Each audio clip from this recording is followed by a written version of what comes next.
Alright, I'm awake. Okay, welcome, everybody, to the Seasonal Cup.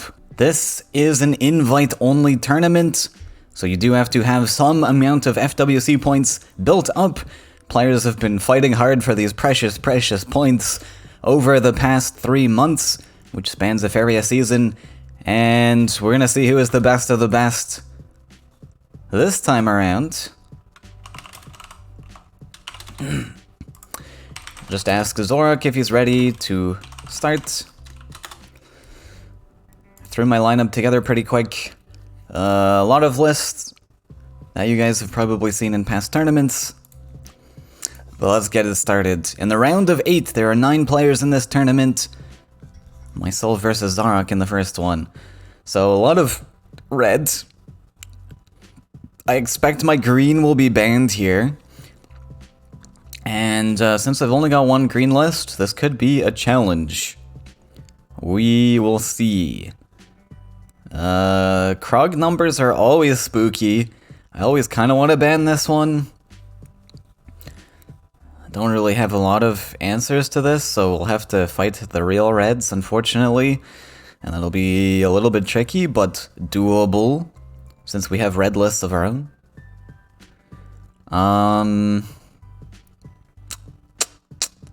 Yes. I think that will be the ban. Get rid of Krog. And unfortunately, green has fallen. So this will be a challenge on the first one, but I'm excited for it. We got this. And let's see. It doesn't really matter which one I start with, since everything is red. Like, the only consideration I can make is blue. What do I want to counter the red-blue with? And I mean, what is this? It's just big stats. Maybe yellow is better equipped to fight this. So I guess we save the yellow for this one. And we'll just lead with structures. Since this doesn't really change his game plan too much, I just go sides. And excuse me while I eat my breakfast. Didn't expect you to get a mukbang in this stream. Oh, bonus. I think of everything.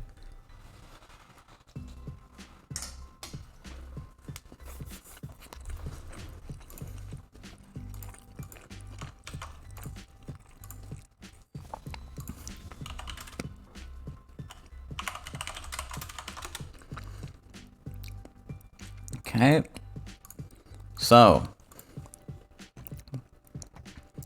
Crystal Spice, I almost want to start with, but we could toss for some draw and some structures. Yeah, we don't need any of this. Faeria Tree is an excellent start if we get it.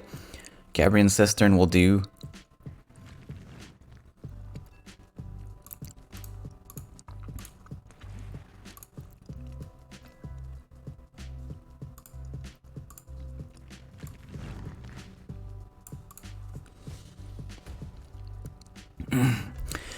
He's chasing.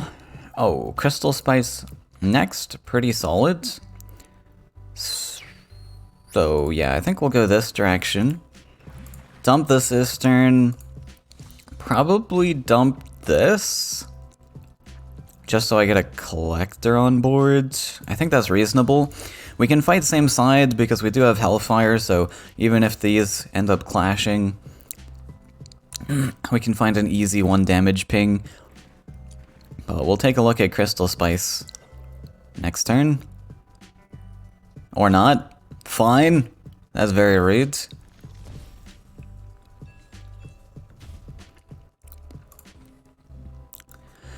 Okay, I think we continue this direction.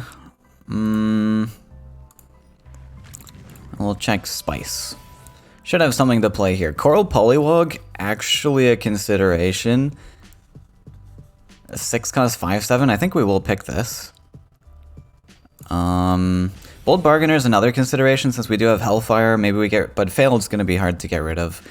And then Gabrian Warden makes sense on this one. And I think we are actually just going to dump the Polywog. Crazy. We could even take over Axe Grinder spot, which I might consider. He'd need to find 5 damage here. He spent a Flame Burst, so this seems pretty reasonable to just scoop up the axe grinder spot. Not terrible.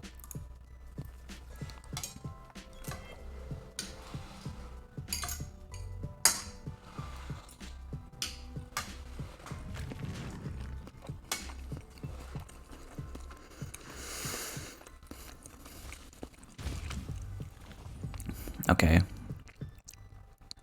Rude shaker.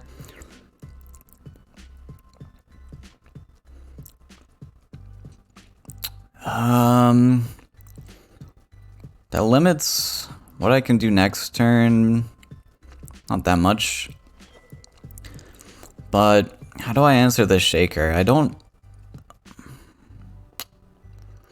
I guess we could just give protection, but this is going to be on 1 HP. Hellfire doesn't... I mean, we could get a full clear with Hellfire, I guess. How likely is that? We've got a 3 HP. Pretty likely, I think. 1 HP, 3 HP. It's just that I'm left on 1 HP. Maybe full clear. I think this is good, though, because we get rid of the Brigand, right? But then this is our next card in hand to play, and we don't get to play it. Thing is, I think this just gives us a better setup, because we're going to have a 4-6 on board with a 5-1, and he gets full board presence, or we do Hellfire, and we get a 5-1 on board. I think we're just going to do the Hellfire. So probably I'll just stand here.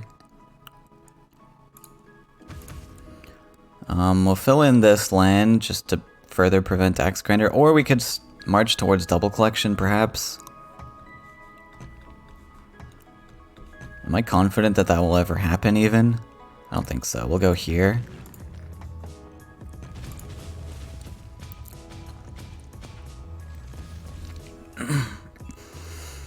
You can +1 into Shaker, but we just saw 1, so I'm gonna pretend like it doesn't exist.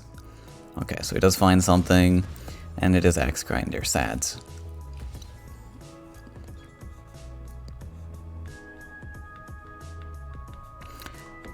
Kinda just want to play Plague Bear.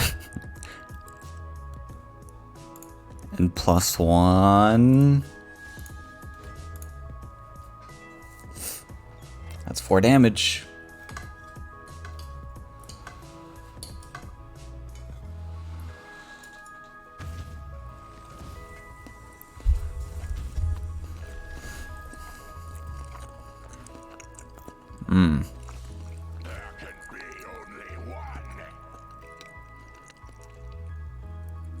Okay.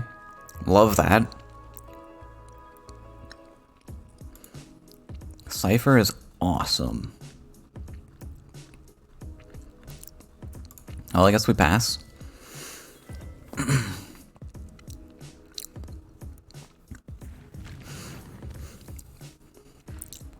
Yeah, okay. It looks like we lose here, unfortunately. Not a lot to do from that position, but I think we don't have anything. But that's okay. We move on to the next one, or do we just see what's in the deck? Guess we could see what's in the list.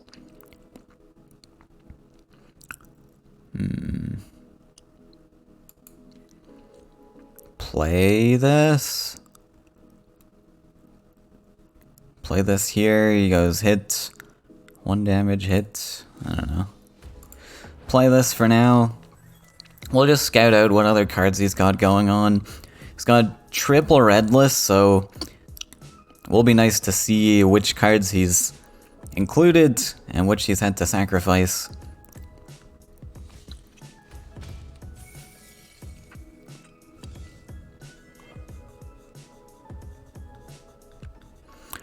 Gabrian Cistern. So I take 10 here. Basically dead.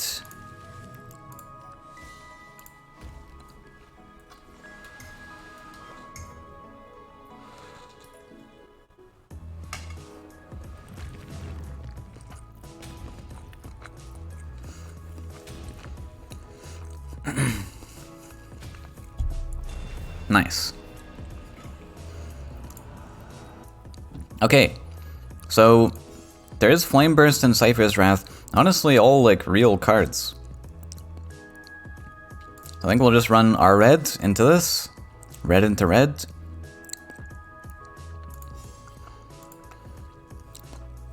The mirror match.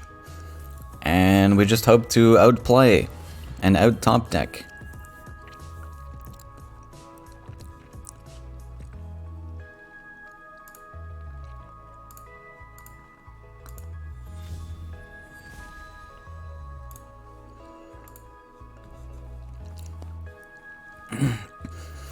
Horsemaster with Brigand doesn't accomplish too much.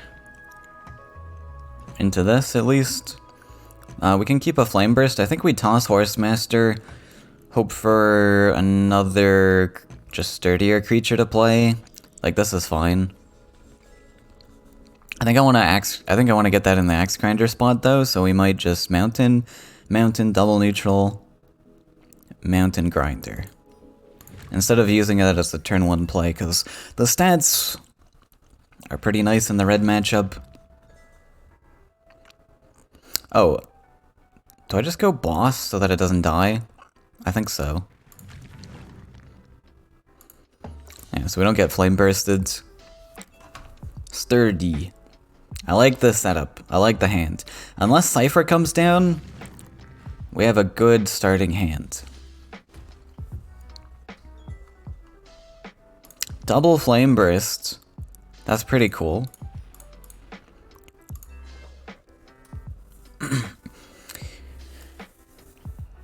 So now all I need actually is a Horse Master again.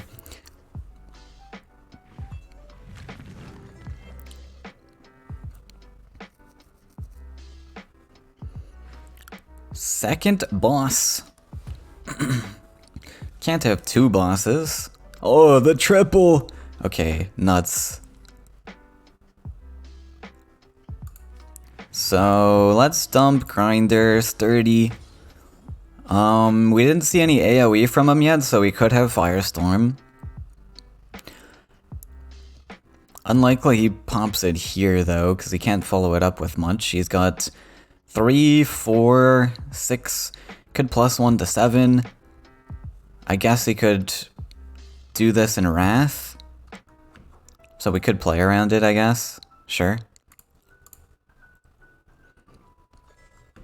I could have set up Brigand here, maybe, to threaten this space. That might have been an idea. You play into Firestorm, but I don't think it's a big deal. Playing into Firestorm, there's just not much of a downside I see to stepping out of it.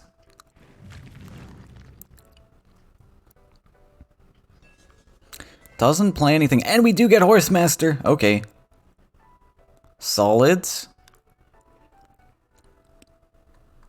What am I doing with this Horsemaster then? Am I clearing the creature? Or do we go face? We have 9 face damage with the Flame Bursts. If we get him down to... So we need to deal 11 damage. I kind of want to put Brigand face, though, is the thing. And to do that, I have to clear the creature.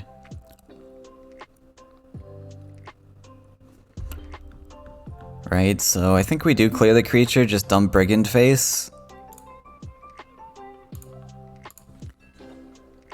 And we'll put Horsemaster back to defend.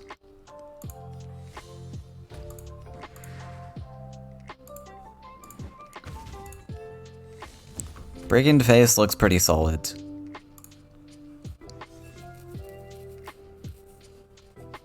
So one Shaker can come down here and maybe like Wrath, and then I'm a little bit sad, but it's not the end of the world. He steps back though, so I feel... Okay, there's Copter.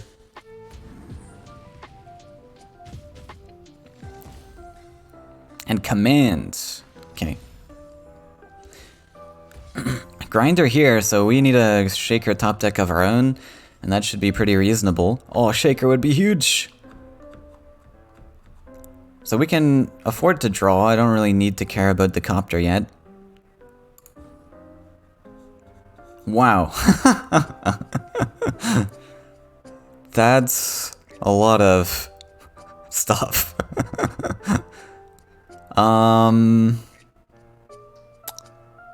Okay, what do I do with such riches? Do we clear the boss with Burst Wrath? I think potentially start marching this guy forwards. And then do I want this Horsemaster to keep threatening this, or do we go over to collect? I almost kind of like the threat. Because Shaker is like pretty likely to draw soon. I think we will clear this. That kind of makes sense. I could out-collect if I march this way.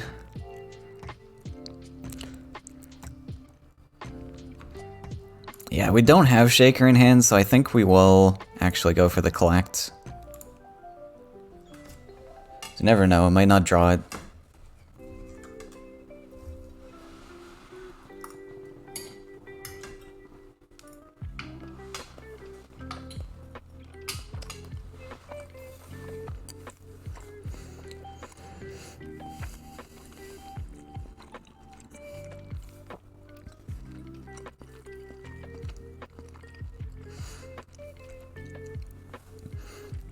And we don't burst the copter because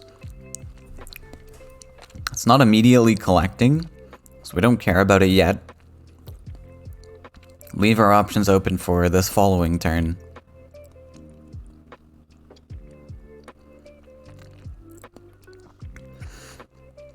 Now, this could be like Horsemastered or something, so maybe it is a threat. You could consider it a threat that way, but I don't think Horsemaster is going to accomplish too much, even if it does end up collecting or something. Okay, and this is the other reason we step 2, because he just stands here actually, drawing more cards. So we'd be stuck just here, Cold Warring it out with this guy, because we have to build the land to trade, so the step into collection makes a lot more sense. And now we do get to Flame Burst the Copter, develop Herald of War. That's 7, so we can take a draw. And we actually get Shaker. So maybe I go Shaker Wrath. This is kind of cool because its face is wide open. I think we'll go Herald of War. And the reason being,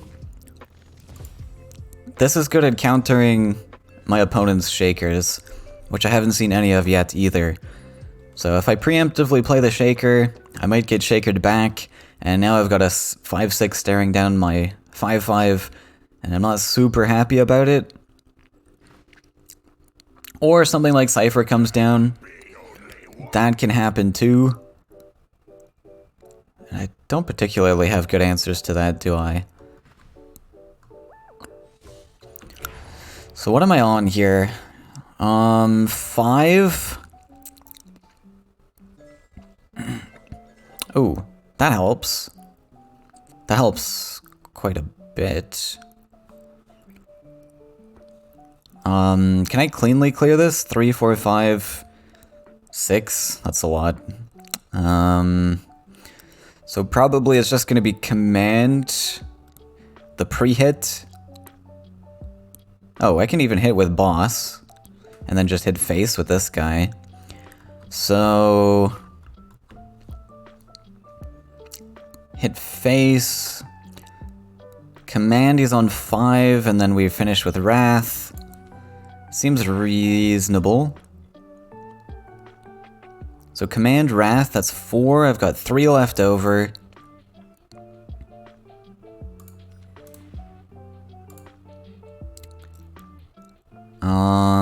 Yeah.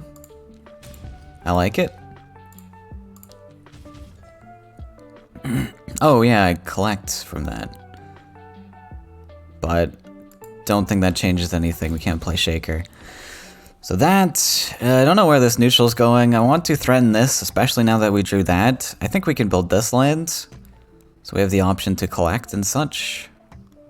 That makes sense. And yeah, that's it.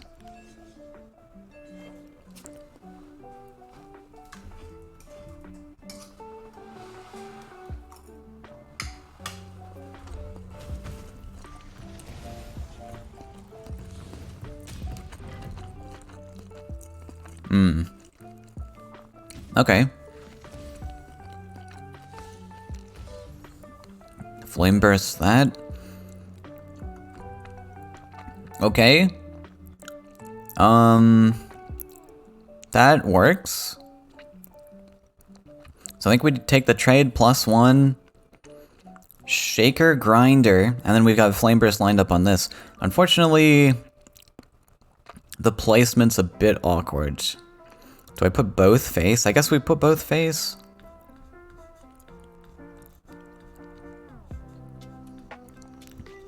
Otherwise I'm putting ground shaker passive. But like, axe grinder here is just gonna hit the structure. I think this definitely happens. This definitely happens. I just don't entirely know where I want the shaker. It's not doing a whole lot aggressive, I guess. But neither is my opponent. My opponent's not doing much aggressively either. So this just means I've got more stuff at his face. And I'm on 15. I guess we just put it here. Fine.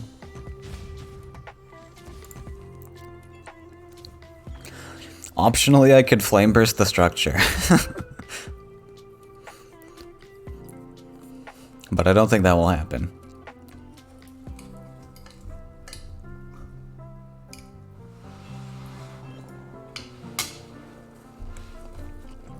Volley. Draw.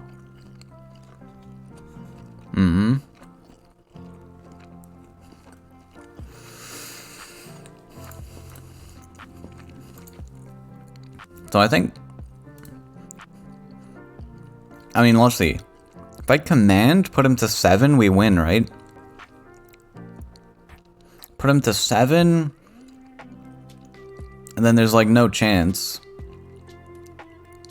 If I flame burst and hit, still at 12. I honestly think we just go all in. Like what, I'm gonna be on 10? Can't do that much, right? I think we're just gonna go in. Not care about getting hit in the face, we'll save the flame burst for his face.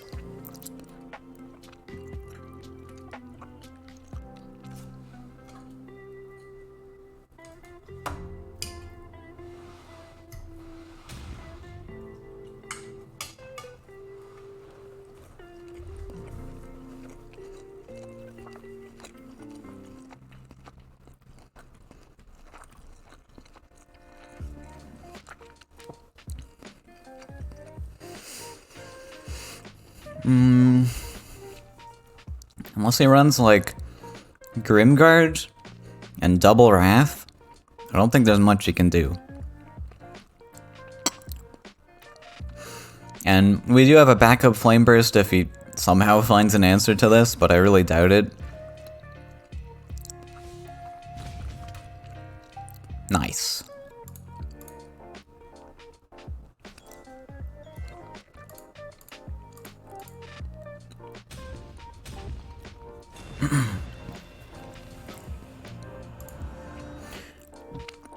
Okay, so red combat down. What to fight another red list. Okay, so red-blue is coming out. We've got 7 neutrals. I think that added up to 30, so there's no dual-colored cards. Interesting. No Crystal Spice or anything. Or Ice Rock stuff. One thing I probably do have to be fearful of, though, is Triton Banquet. So, does Copter do anything? It could. Like if he plays the 2-2, I don't know if it really does that much, but we'll hang on to it, I think. I don't know. He might have some small blue guys. Oh, look at that, a small blue guy.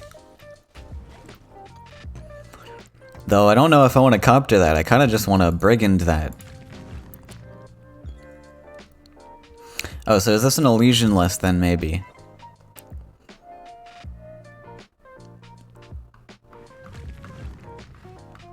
Llama. Llama? Okay, now I'm confused. Is this beasts or something? We had a Kobold's War Leader cover. Okay, I don't know what this could be, honestly.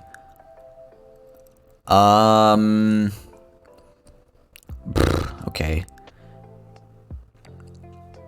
No, I don't know which. I think I fight the fish. I kind of wanted to Cypher fight this, but I think it just makes pretty obvious sense we go for the fish here. So he is playing red. Am I worried about Flame Burst? Maybe we just play Herald? I don't really know what I'm facing. I kind of doubt there would be Flame Burst, but I have no clue. Llama. Is he playing Blood Song? Maybe. Blood Song Elysian? It has to be Elysian with the fish. That makes sense.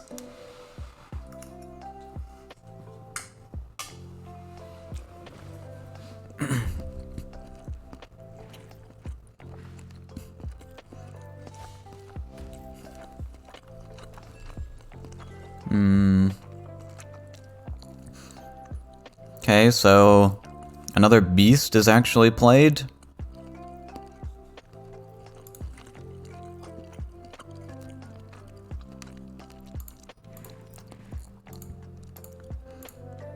Can play Brigand, right?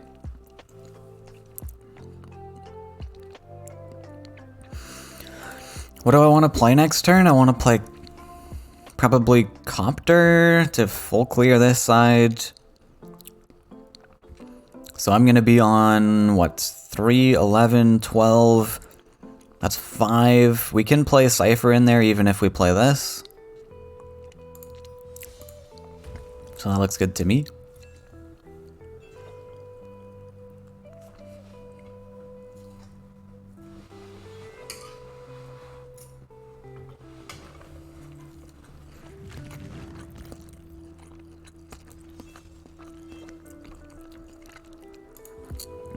Easy Copter. And I think we claim our Axe Grinder spot. I know I built my neutrals here, but I kind of did that to secure the Axe Grinder. I don't think this mountain does much for us. We want to play Cypher on it, right? So probably just here. So we want to do this first so that we can Copter. And then we can come in and clear, collect, dump the Cypher. Could even not play into Firestorm.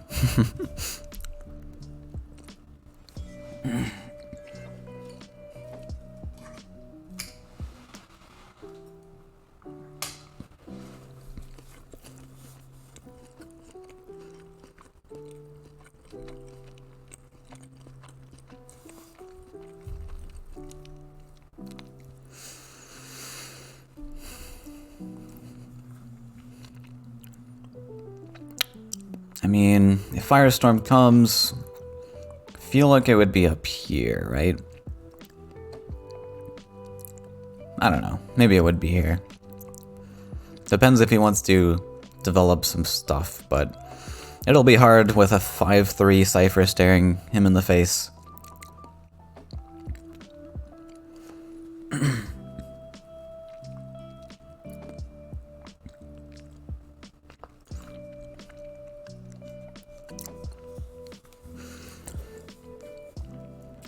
10 Faeria. Could this be Magnus? In the illusion list, Magnus? No, Cypher, Ground Shaker. Shifting Tide?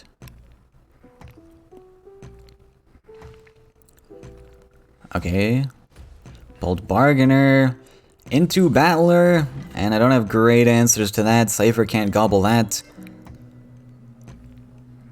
Unfortunate.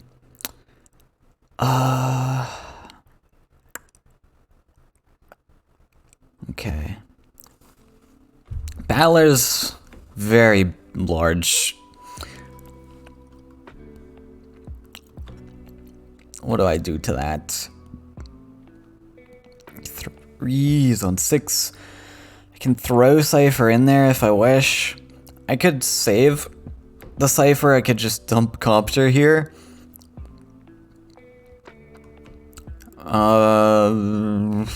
For 5, 3.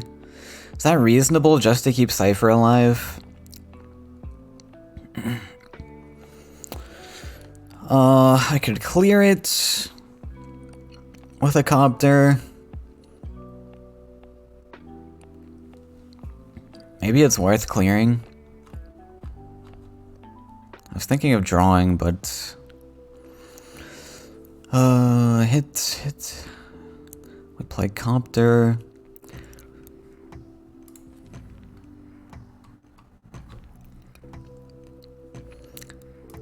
Either we let him collect, or we just full clear. I actually kind of want to full clear.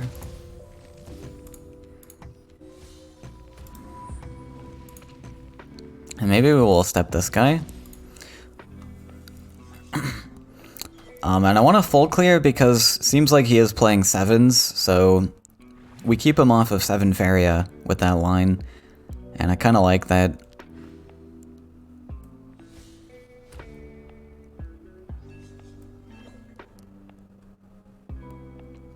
So we have to +1, step back for Shaker.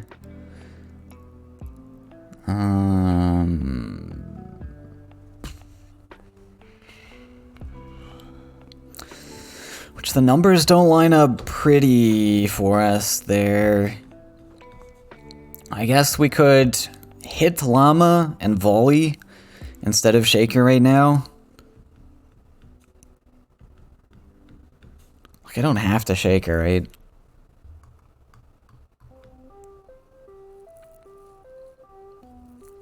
But then this guy steps up.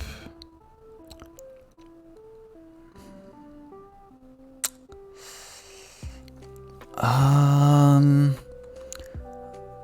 don't know, to be honest. I think I want to keep him off collections. Let's just take the hit. See what we draw. We draw something better than volley, so we can take it.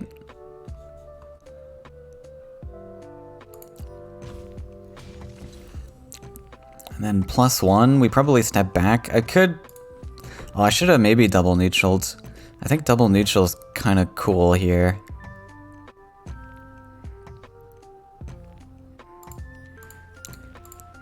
Just because that sets up a collection for us next turn, so it's kind of like a +1.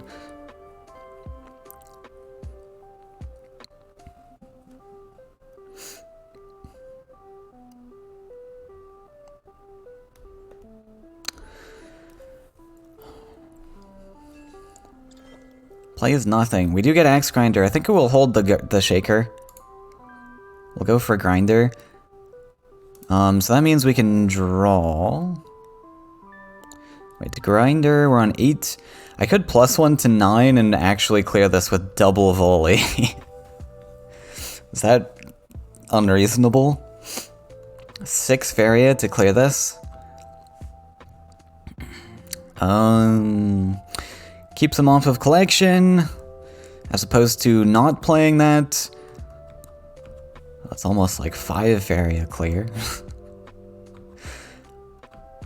And then we don't get to Shaker. We do get to Shaker if we +1 next turn. Maybe it's okay. Lizard's gonna yell at me, but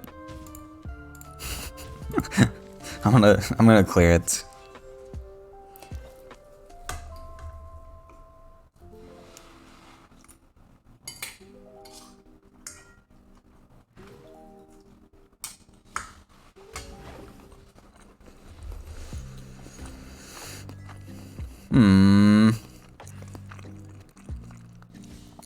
No battler.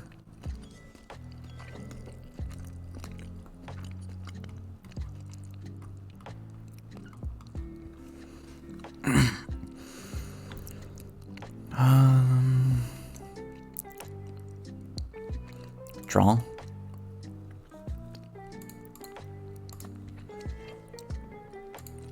Herald pass. Unfortunately, we're not making any ground. Oh, that's a 5-5, right. Which kind of sucks.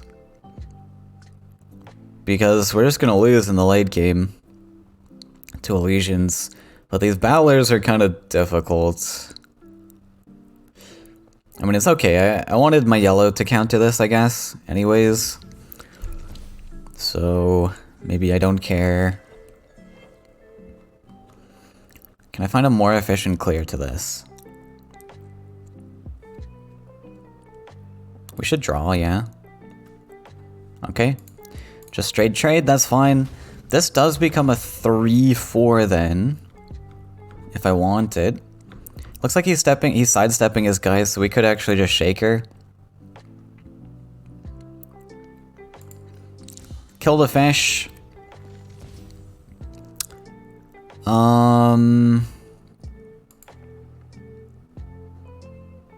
Step this. Just so we can be in the fight. My opponent's got a little bit of Faeria here.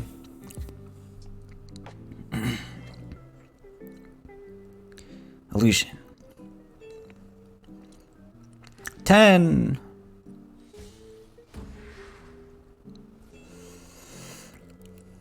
Okay. That's a top deck.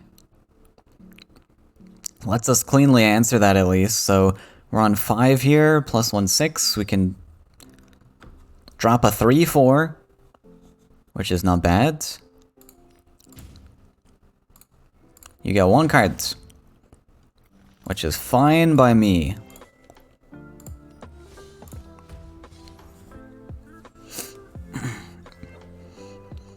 So the 3-4 stat line actually lining up pretty nicely.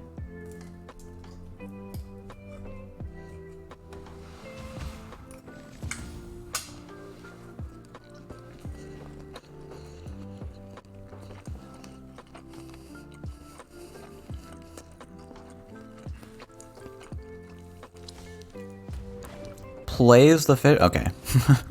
Fair enough. Ogre Dance is sad. And, oh my god. So we got the illusion off of Ogre Dance. So his next illusion just doubled. So that is a bit scary. Just a little bit.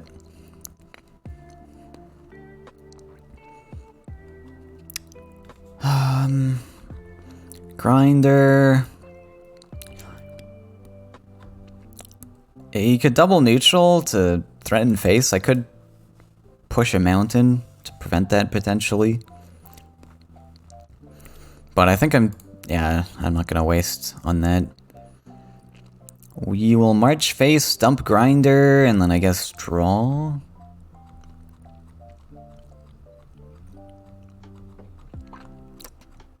So Horse Master exists.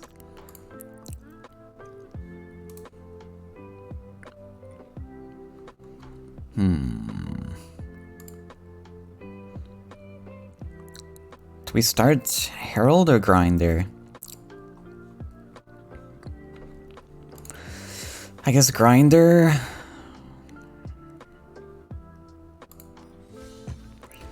And then we might as well step this into face range of Horse Master if he decides to move this. But I think it's smart of him to just keep this at face. And yeah, just abuse the stats that he's been given. Because he's got a second one coming that's going to be just impossible to deal with.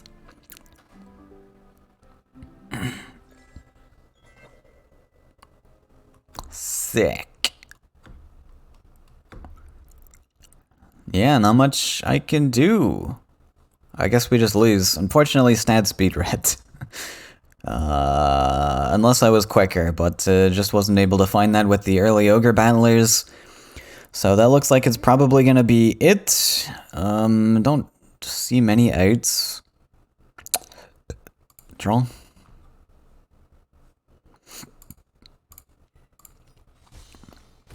None of that's gonna do it.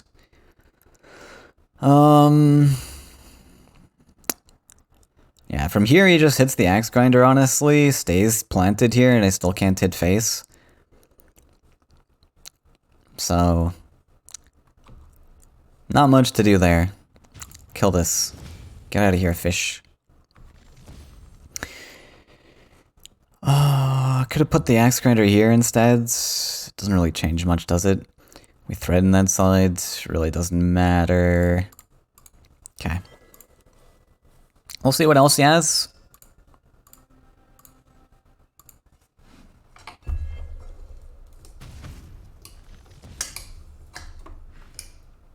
The third battler. Okay, we can move on.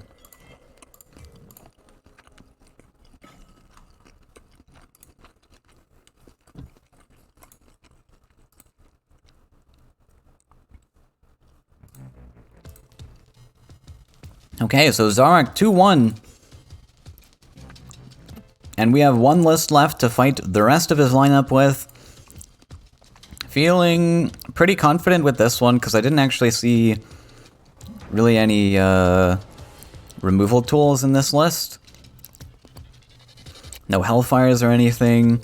So I think we should be able to manage this matchup. The second one will be a little bit more challenging, but I think is reasonable. We are playing Monstrosity. OP deck. So we will toss all of this. Mistral Guides or Manta Rider we can find on going first, which is solid.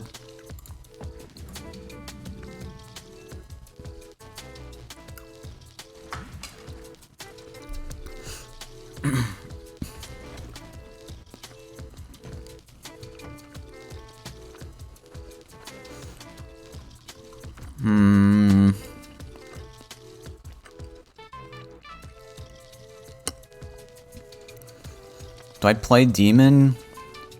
Soul Drain this? I think I want to fight Lakeside, right? Doesn't really matter. We'll go opposite.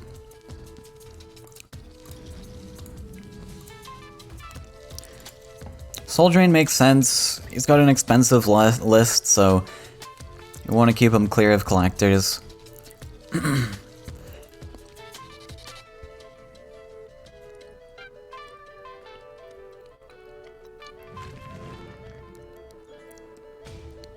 Manta. Okay. I think we go Desert Manta. And we can head to the left direction. And if we don't top deck like training or anything, I think we can afford double neutral and just push this guy forwards.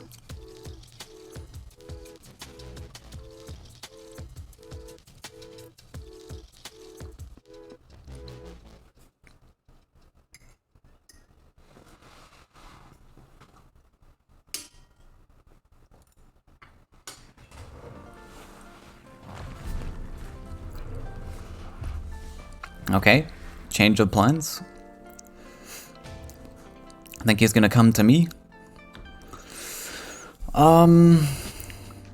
Yeah, I want to line up like 2 5 powers for this, so I don't think I want to move Shade Demon up. We probably either take a draw or +1 Manta. I think he wants to collect, right? So I could step back. I would like to replace the collector, though.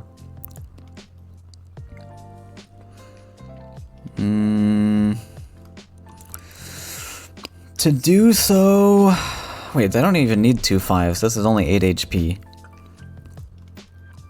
Wait, I could actually just fight this with Fnatic then. Maybe we do push up.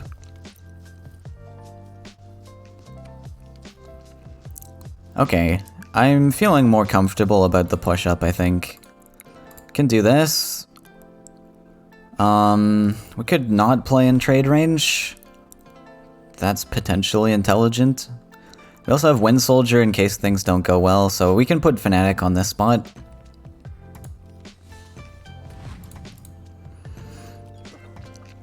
And probably just pass from here.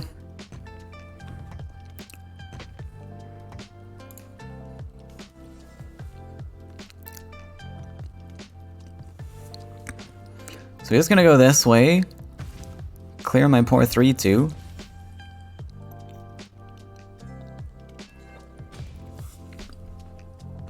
But that's okay. We get the clear anyways. He gets 2 hits, but can't do a whole lot about that. I'm gonna get slapped in the face with something. But again, can't do a whole lot about that, so I think we just continue our march. Double neutral again. This clear. So we open up collection spaces. And then we're dumping Manta Rider.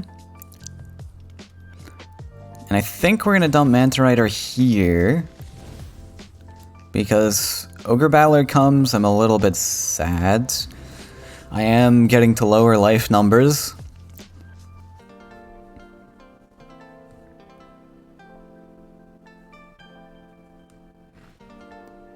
It is beasts. Yeah, I forgot there was beasts in this.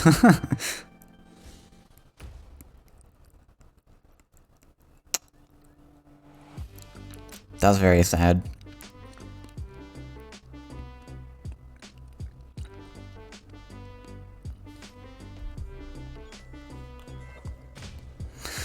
Training. Do we go face with training?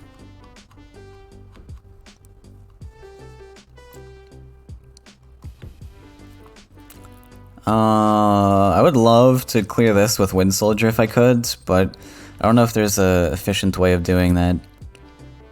I'd need mobility or something. Can put a desert. Yeah. So probably we just collect. Do I training this to face and then dump another aggro creature? He has to build a land, right? So it's pretty expensive for him. I think if we put on the pressure, we're in a decent spot. Still gotta be a bit concerned about face, because he can still dump an Ogre Battler there. We'll be on 10.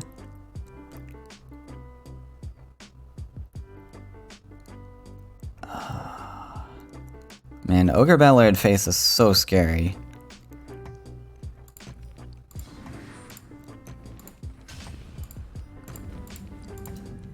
I'm kind of... I think it's okay.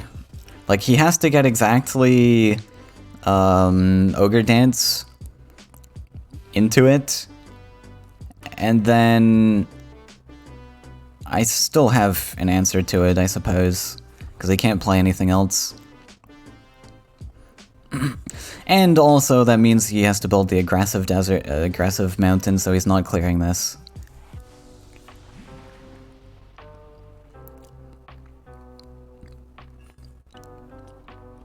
Shifting Tides over to clear that. That's not too bad for me.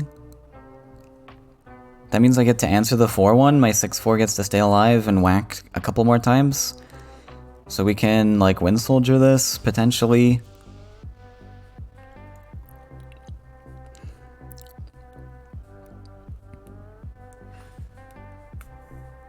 Oh, we Balloon Fish, is it? Wait. Is that even good for you?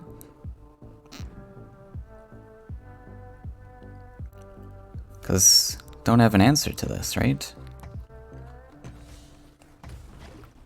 Ruby Fish, second Balloon Fish? No. Alright. Draw.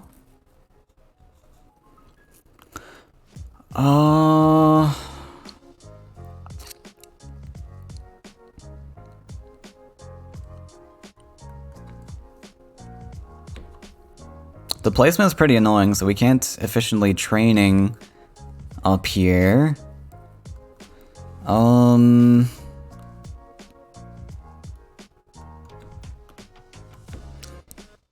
We could fanatic into this. Doesn't do much. I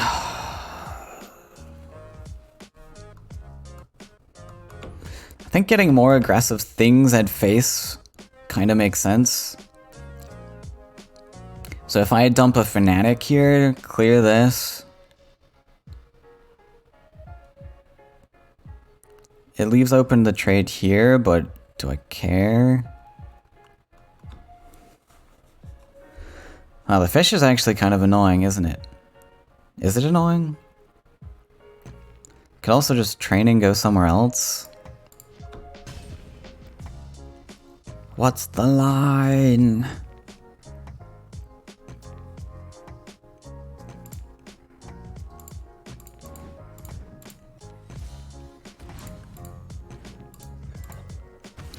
I think we're just gonna do that. It just brings more aggressive pieces to his face, and hopefully that means we get a more guaranteed lethal.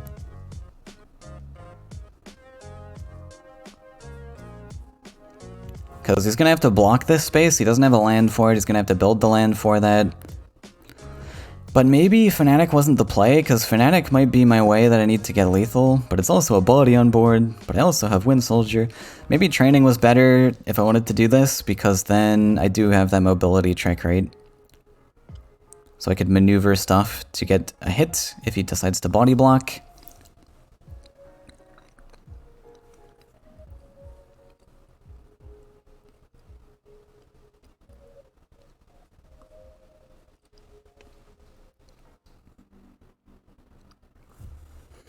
If this is Ogre Ballard, also, am I screwed? Ogre Ballard sucks. Wait, actually trades the 3-2? To remove my answer, okay. Not the end of the world. We have an answer to it with Wind Soldier. And we even top decked the guide, we should draw.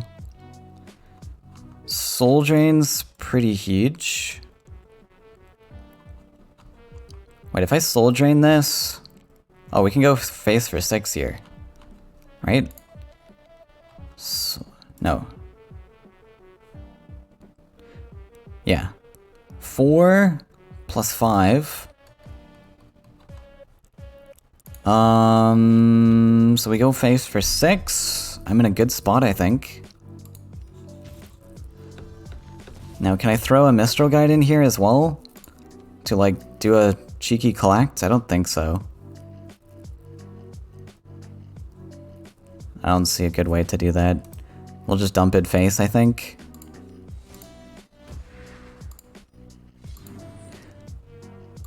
This makes sense. Just to get some more damage.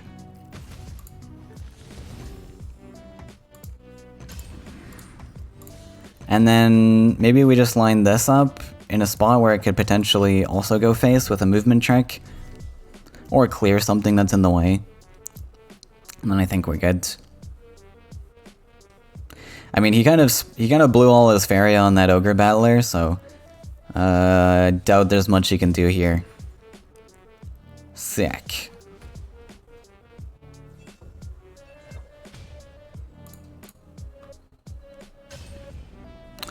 And that's Shaitan Demon. Crazy. Okay, we tied it up 2-2. So we are going into match point. Into the mono red list versus Monstrosity. We will see who prevails. Now this mono red list is not going to have as many tools as the first red list we faced. Because we can only have 12 crossover cards at most.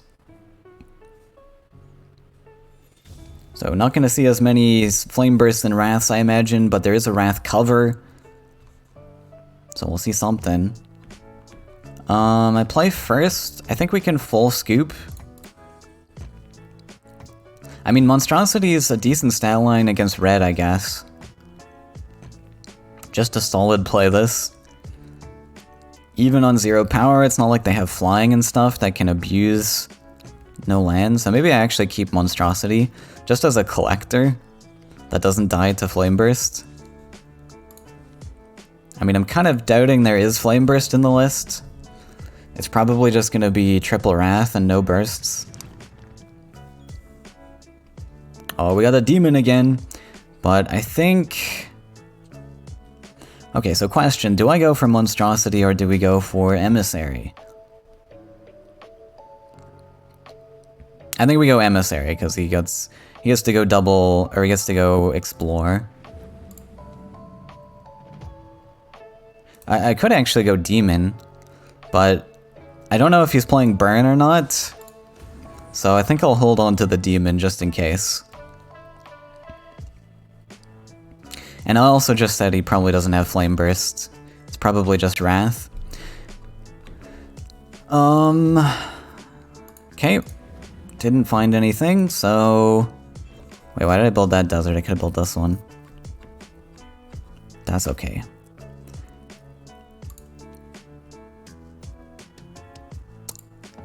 Yeah, let's dump the Manta Rider. I think I wanted this desert probably... I don't know. This lines up nicely for Fnatic and potentially the Monstrosity that I want to play. He's not playing anything. Oh my god. That's not good. That scares me a little.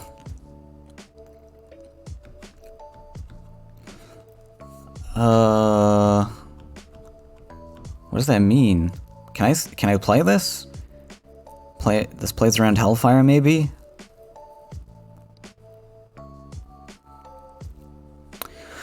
What could that mean? Does he just have a bad hand, or is he actually building up to something super scary? Not in red. It's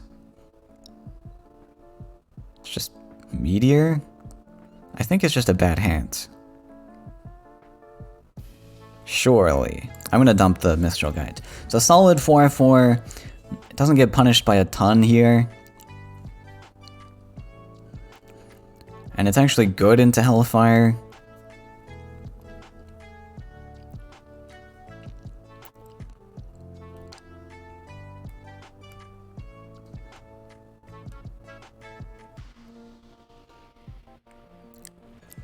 Explorer, Mountain, Bomb Slinger. Okay, it's just Max. I guess Max makes sense. I could have probably predicted that. If he's not playing anything, that does make sense.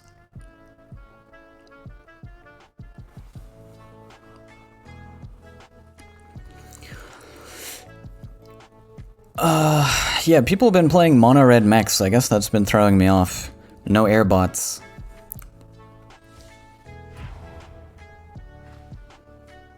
And Flamethrower in there. Okay. What to do here then? Do we... Probably draw.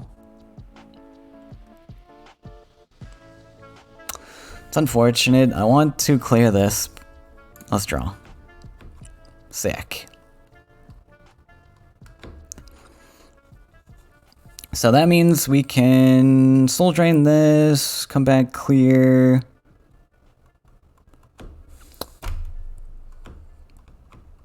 We could value trade, I guess, forego collections here.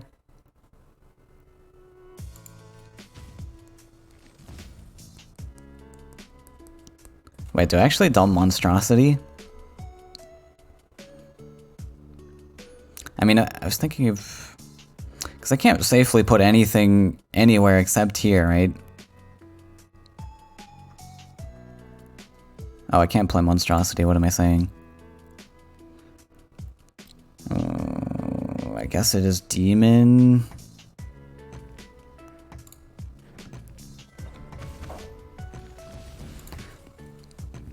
I have to take the value trade, right?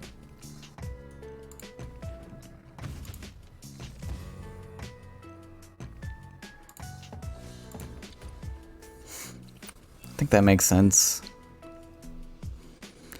With Fnatic in hand, it makes me feel comfortable. I can go back and collect. He goes back and collects. Makes sense.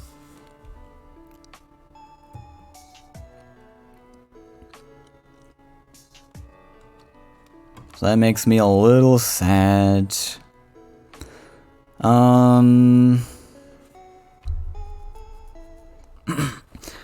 Can go Monstrosity here now, maybe?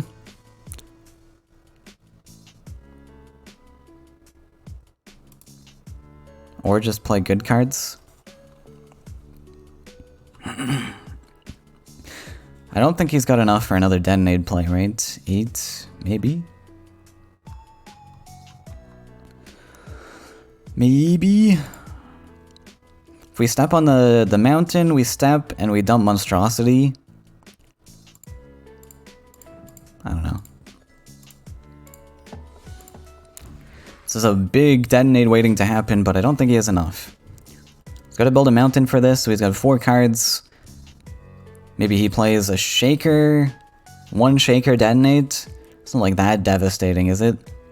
I don't think so. Like, he's got to invest the mountain for it, put the Shaker in the middle of nowhere. So I don't think it's too bad.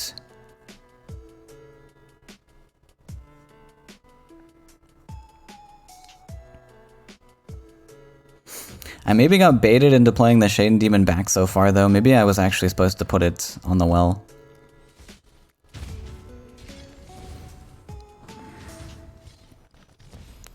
Give me the stats. Oh, sick.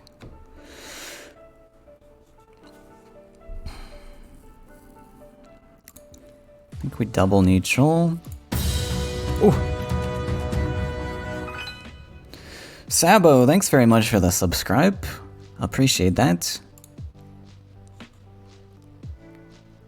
Cool. Soul Drain, collect. End dump Ghoul.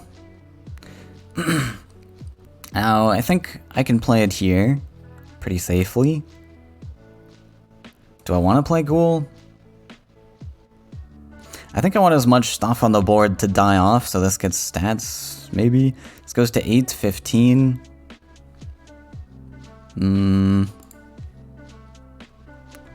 I just don't see this doing very much. Guess we need 1 damage to clear this? Okay, sure.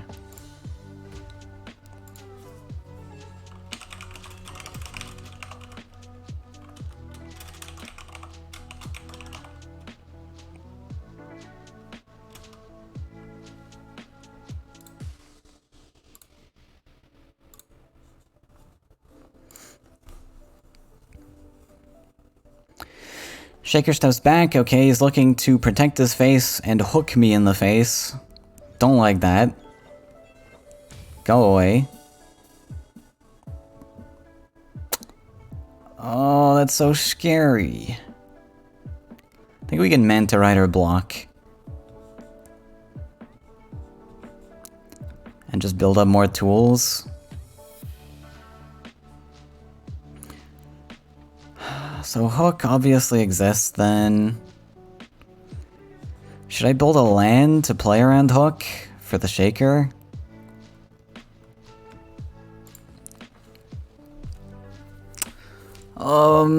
Building land hurts.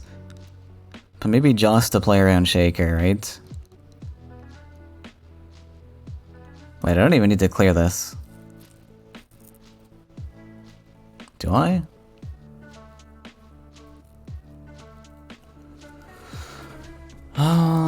Building land hurts too much. I think we draw.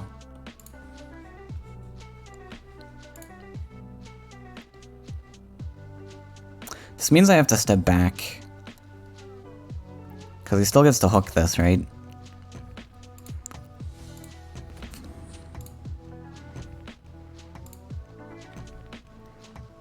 Whatever, I think we do it like this. And this way we don't play into the Ground Shaker hook. But we still get a clear on this structure next turn and can threaten the Shaker with the 5-3. Oh, I'm so stupid. What? I stepped off the goddamn land. No, Moon. Oh, why? Why am I bad at this game?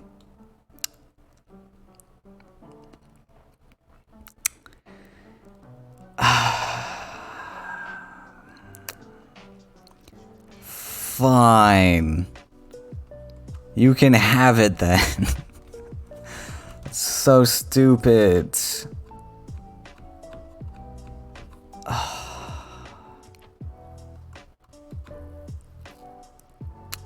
actually so stupid. What am I on here? 5, 6, 7.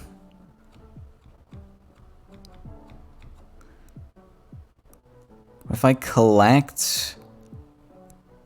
Play Fanatic? Then I don't get to Monstrosity.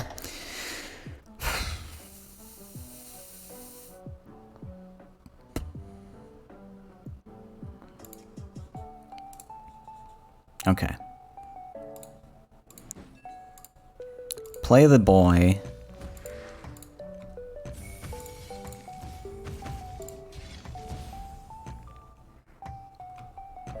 What if I don't clear this? Now we clear it.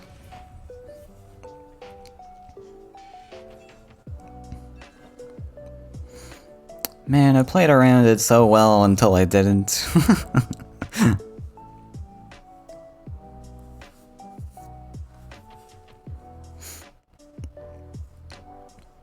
Okay.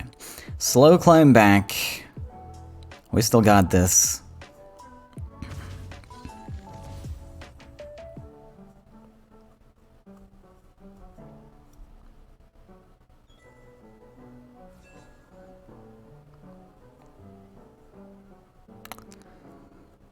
Wind Soldier would have been cool there.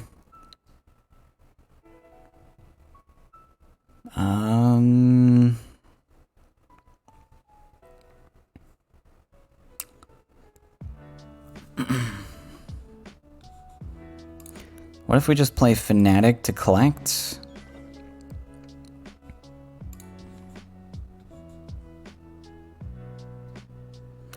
It's not like I get to play another thing, though.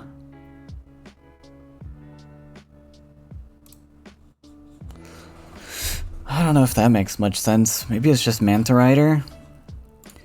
I mean, he's not collecting if I play this.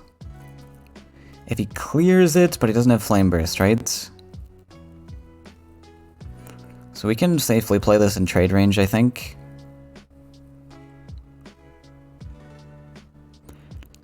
And then possibly +1?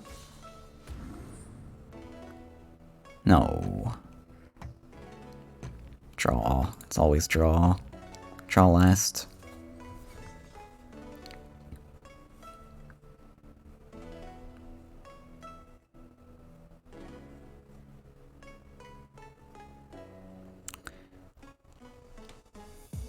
So it does go back to collect. That makes sense. So I really like this position because it does put me in that trade range. Is there an answer? Does have Flame Burst? Double detonate? Okay. So all detonates are gone now, which is a thing.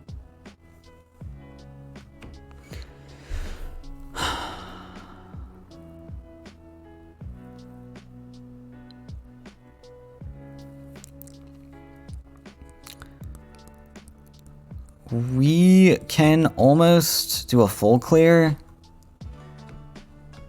It's not a very good full clear, though. Like, Emissary, unfortunately, is not a flying creature. Or I don't have another flyer on the boards. What's the line here? Wind Soldier. wants to hit this, but I need one collection to play another thing.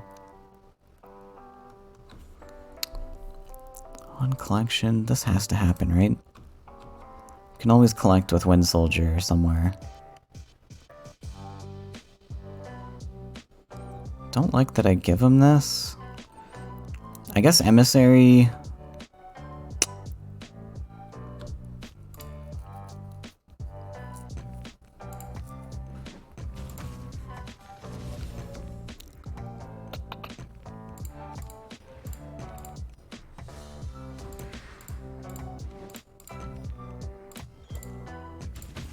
I guess this is fine? I don't know.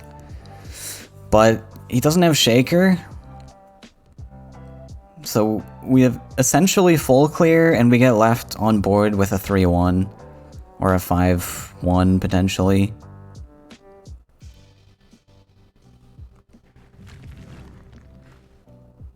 Okay, it's not a buff Dulani, so that's not terrible. Doesn't hit? The Madman! Okay, actually still in this? I think we put this guy over here. That's crazy not hitting. Is he lining up Shaker? Maybe he's lining up Shaker. No? Lining up Cypher. Oh, Cypher. Cypher, no ciphering. Why did he step there?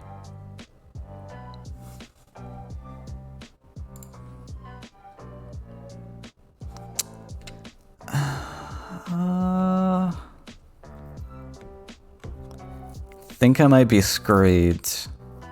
Triple Phonetic's not what I want to see here. Why did he cipher there?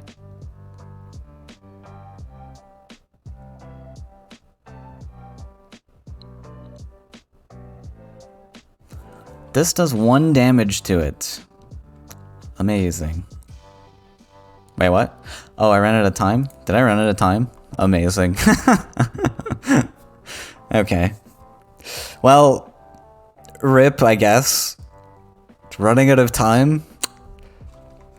I guess I deserve that. Not watching Time Bank. I pulled a Bamser. Okay, well, congrats. Congrats to Zarak. He will be moving on and will continue casting. Awkward. Alright. This is the semifinals of the Aurora Seasonal Cup. Zarak versus Martis. Zarak managed to beat us in the first round, so he's gonna move on with his quad red lineup. And we'll see if Martis can beat it, which looks like a pretty comfortable lineup from Martis.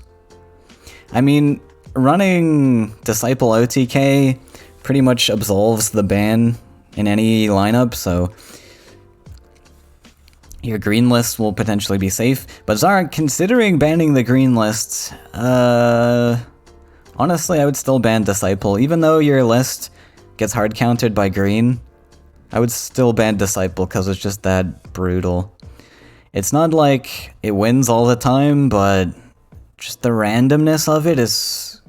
you just can't play around it.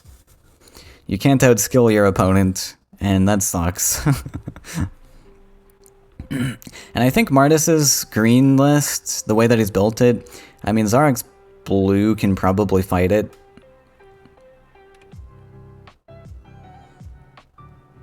And I think Zarak can sit comfortably knowing that his red-blue's not going to get banned. It's a pretty out there list.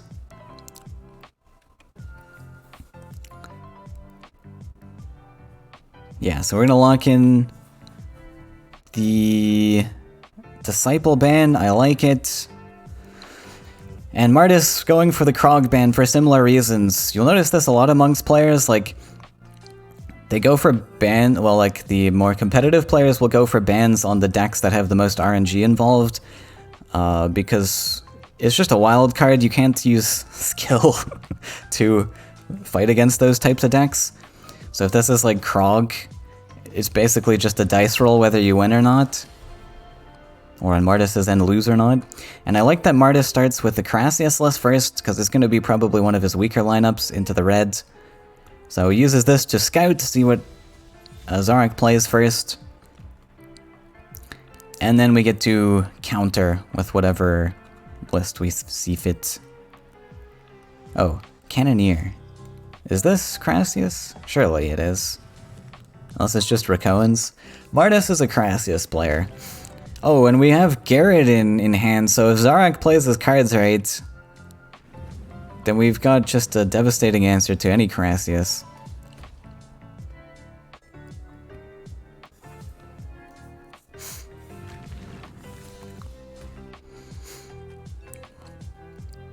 Straightforward opener with Boss, fighting same side as the shield mate, so Martis has to be careful about how he walks around this guy. We're going for Cannoneer right away just to get a double collection set up, and we know we have Soul Drain lined up to clear in the future.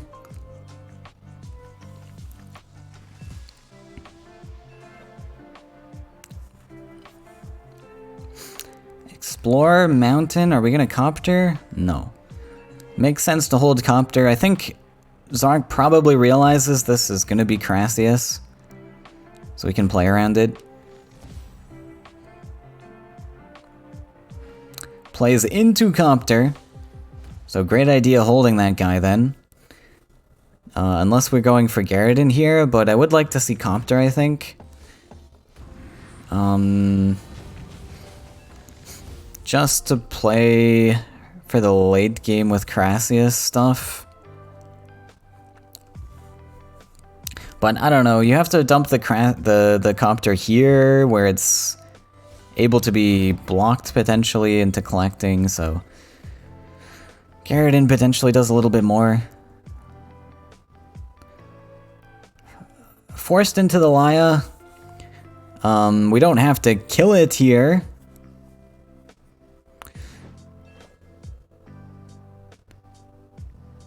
Yep, just double collect. Probably it's Axe Grinder. Baldurian's gonna be set up soon, which is very cool. I don't think we have to invest the mountain yet. Doesn't make much sense to, right?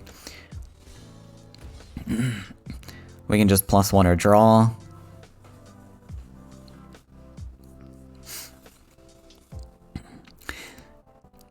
And both are valid options. Drawing is really good in just mechs to build up more resources, more cards for comboing with stuff. If our goal is to play Baldurion, +1's potentially better, so we have more Faeria for removal answers, but I think overall I like the draw. Just gives us... because we may not want to play Baldurion here on this turn, due to Martis's like 10 Faeria, but he didn't play anything, so we are gonna end up playing it anyways. And I don't know if Martis can stop this. He didn't play anything last turn.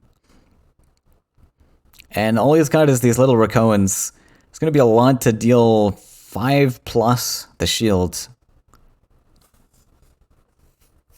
Imagine he Spirit Thefts it though. Wow. I guess he technically has an answer, but it's so expensive. Is it even worth it? Like, if Zarak gets the hammer, I mean, is that 3 Faeria 5 damage that effective? If all Martis has is 2 HP creatures? He might not even care if he gets to Corrupt. The one thing this does do is, like, it draws him a card, essentially. Draws him a tool. But okay, we'll clear it. It's relatively efficient. Oh, we threw the Spirit Theft in there, huh?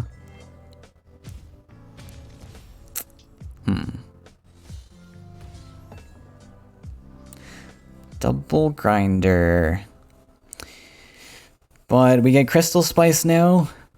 Oh, so this is not Rakoans, I think. With Crystal Spice, this just makes me think it's regular Rakoans. Takes the Warlord? Okay. Wait, Warlord over Scourge Flame, is that worth it? I guess against red, sure. Yeah, you get a 7 HP guy. What is Scourge Flame gonna do?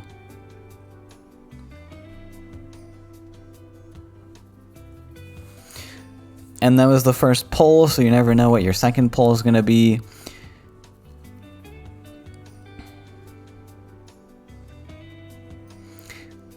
The 5/7's a little bit awkward if Shaker comes down, though. Steps the 5/4 in range anyways, doesn't care. Wait, why are we doing this if we're gonna play Laya?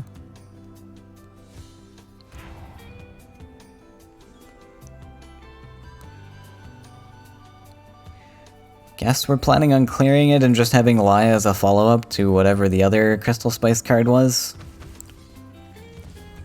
But now that we see Laya, we're obviously not gonna play Barbarian. Oh, what? No way.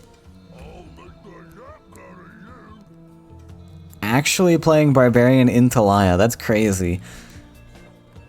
I mean, I guess what else are we playing?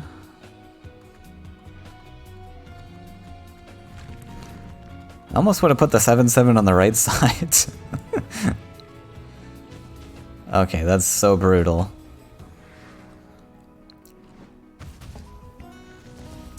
Zara killing it today with the red lists. And, I mean, this is a pretty favored matchup for him, to be fair. All the AoE in combat on regular Rakoans. Top deck Cypher, even. Oh, it's over. Okay, but Martis knew that going in. He had a pretty weak matchup. So that's why we led with the list, just to see what Zarek was up to in the first list, and now Martis gets to play a counter list. I mean, yeah, most likely the green list is just gonna have to be played into most things. I wonder, actually, if you wanted to save the Rakoans list to fight the blue, just so it could do something. Unlikely that Zarek starts with blue, so we could have started with something else, maybe.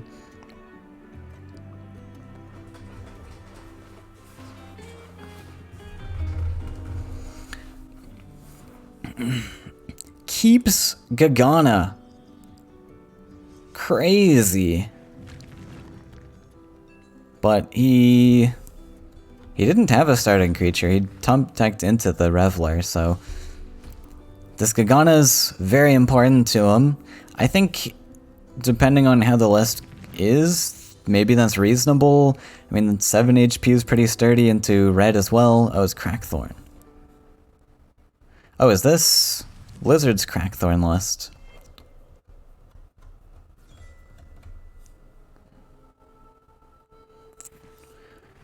If it is, I feel like there's better options to draw into than Gagana, right? Like, you want to draw into Feed probably pretty early. Willow and stuff. I mean, you'd like Feed with Gagana. But there's things like Wood Ellie for ramp. I don't know. I guess it's a debatable decision. Builds a little diamond on the side here to stop the aggression. I like it. Stops the aggressive Axe Grinder spot as well. Horsemaster's gonna come down to triple collect. Which looks very powerful in this spot.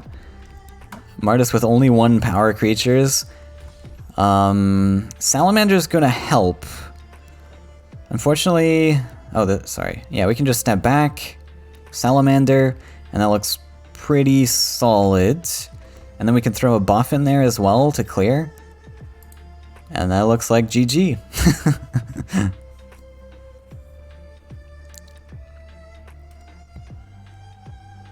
was thinking about how to min-max it more. Can we throw Gagana in there? I don't think we can, because how are we clearing the Axe Grinder then? I think Gagana's a little bit greedy.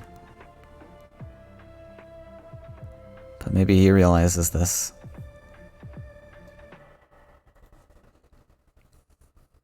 I mean, I guess what you're valuing is you give your opponent a collection or you give yourself +2/+2. And maybe there is a debate here, and our opponent's on 8. So maybe it's not as big a deal if our opponent collects one more time, but if we see like the stat line, like he's gonna get to value trade something. Okay, he values it. So we are gonna play down the Gagana. Okay, Cartographer. So okay, we do it this way to protect. Okay. Yeah, you know what? That's not terrible. I like the re-maneuvering as well because the taunt protects our 5-2, or our 2-5, sorry. And then Martis is just kind of banking on the fact that we're gonna top deck 1 damage answer. I don't think we can find a 1 damage answer. I guess we'll just straight trade into it with something.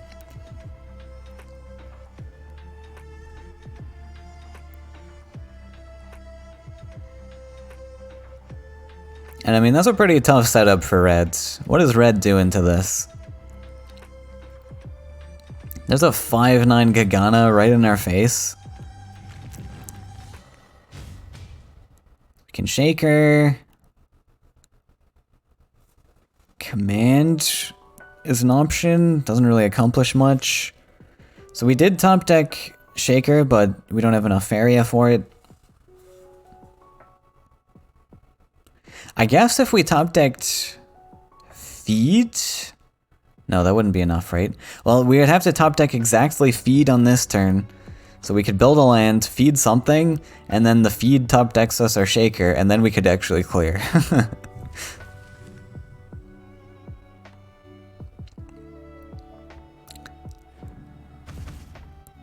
Wait, straight hits? We can't play Shaker. Did he think we could play Shaker? This is a pretty terrible hit though. Why didn't we buff? I'm thinking he probably just thought we could play Shaker here for some reason. Maybe just goofed. Because this doesn't make any sense, right? Wow, suddenly Martis just lost everything. That's crazy. One little misplay and we lose our whole boards. Well, good job to Zarek, I guess. I think we can play Baldurion pretty safely here. Like, I think we... Wait. Oh. Yeah, we wanted the double collection setup. Okay, I guess if we put it like here, we get taunted. And this threatens the neutral. I appreciate it. I like the line. This gives us the option for double collect or to corrupt onto the neutral, and Martis is going to have a difficult time actually defending this neutral space. And if we put the Baldurion on this space, it gets taunted potentially. It looks like Martis is just going to fill that land in so that we can put something there. Crackthorn makes sense because, okay, Shaker does a similar job, I guess. Can you hook and move before this dies? I think you can. I never actually thought about that, but I'm pretty sure that works. You give this hook, you shoot it, it will die, but you still get to move before it dies, I believe.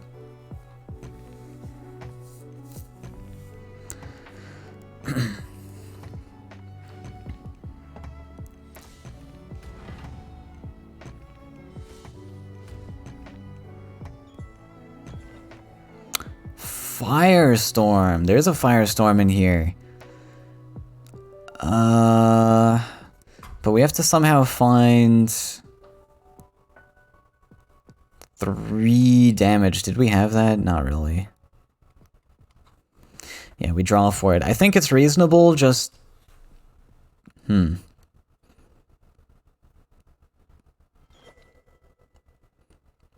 we copter? No. Thinking about commanding. Command and copter? Wait, is command and copter viable? This goes to 3 power. You still have 1 power. Maybe command and copter's the line? Cypher, I feel, doesn't do much because it dies to the 1/1. Oh, it doesn't die to the 1/1. Okay, maybe that does work. Cypher and command. Yeah, I think that actually does work. Because Cypher's just gonna gobble everything if he tries trading into it. Found guidance, does that help? Probably looking to go for Salamander or Crackthorn. Salamander probably gives more buffs, right? So I think we just Salamander. And then since Cypher only gobbles original stats, we can whack in there. He only gains 1/1. We even get a value trade. And we get to clear this with guidance. Okay, full clear.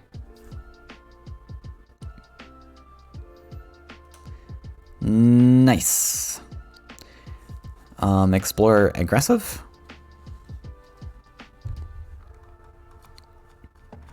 Don't know what this one accomplishes that this one wouldn't. But doesn't really matter. That looks pretty game-winning. All of Zarek's mountain investments are in left side here. Can't do much against it. So now that we know this is Crackthorn... Oh, it's Beast Trainer. Gross. I was almost happy. But now that we know it's like Crackthorn stuff, I think Martis just sweeps, unfortunately.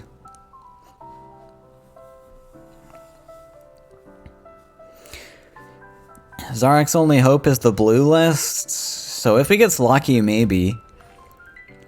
But I think it'll be challenging.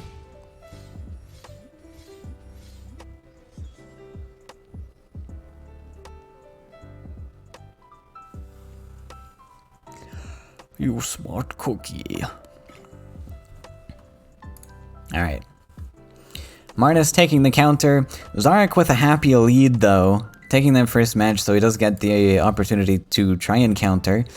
Which I think just has to be the blue list.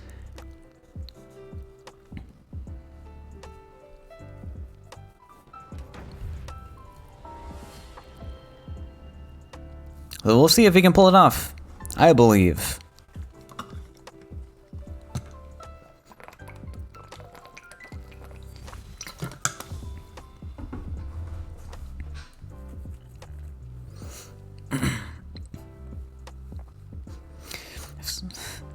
See OJ calling out my timer in the past. Yeah. Yeah. Okay, tier next start.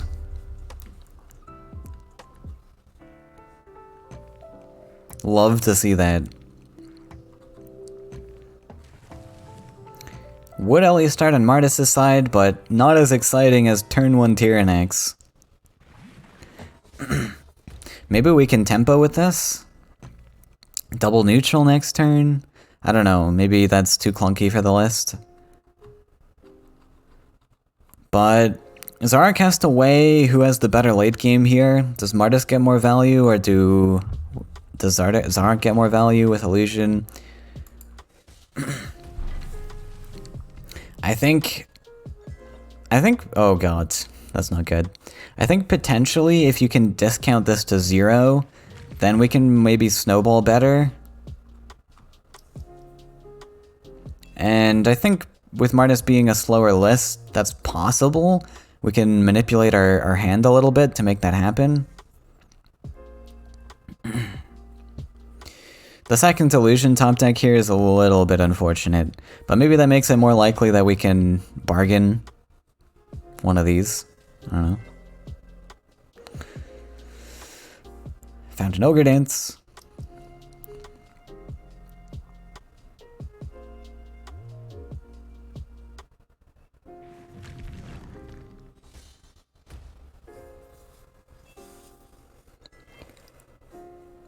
Second Wood Ellie. We can play Cragthorn this turn if we wanted to. Don't think we want to. Also, why is Martis just building one side? I guess Martis also has to decide who has the better late game. But he's really hardcore going into Salamander stuff with only like a Wood Ellie start.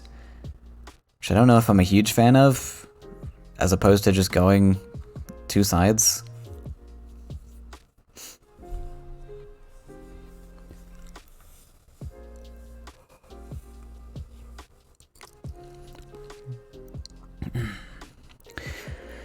Man, I woke up at like 6 today.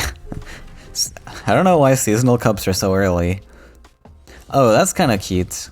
Didn't even consider that for some reason, but yeah, we can really accelerate our lands with that Wood Ellie.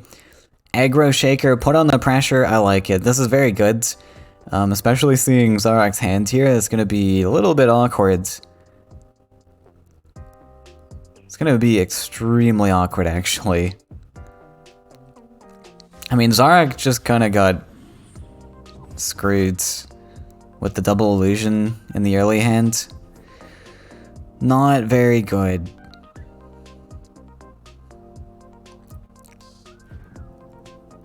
Runs away? I don't know what running away achieves. I think this is a threat we're gonna have to deal with very soon, and the 2/2 was a decent answer paired with your other mid-range stuff. Like if the goal of this guy is to go off and fly, that's crazy because that's a 7 Faeria investment into double collection.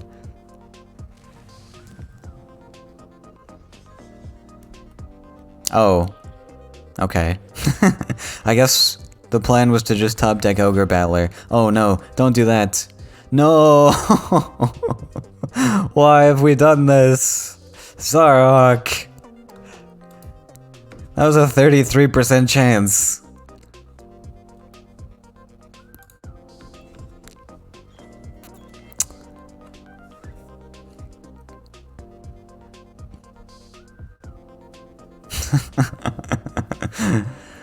Oh dear. Oh dear. Are we gonna Tathra this? Yeah, we're Tathraing this. And that's game! That's honestly the series, because this was probably the only hope Zarak had to winning. Unfortunately, it wouldn't have really mattered if we played the Battler anyways, because it was gonna get Tathra'd.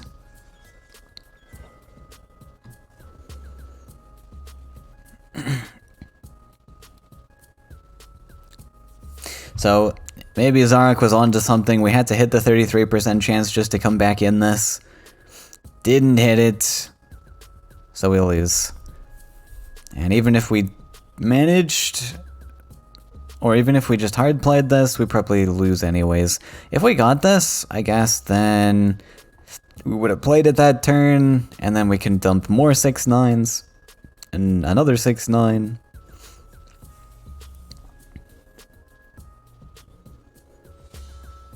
But it's basically over on boards.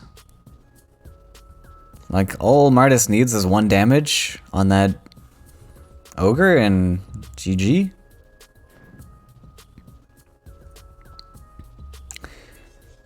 Which he does have.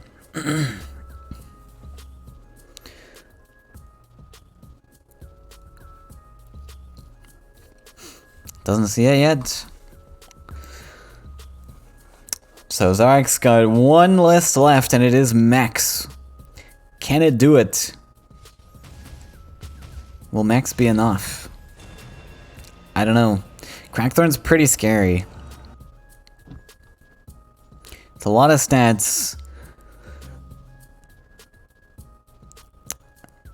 But this is mostly unfortunate with Zarek's lineup. It's just all red, so it dies to a singular green list. I was debating bringing 2 green lists to this tournament since red's been so popular lately. Because Flyers was super popular, now nobody's playing Flyers because everyone's playing red. But people are like doubling down on red, myself included.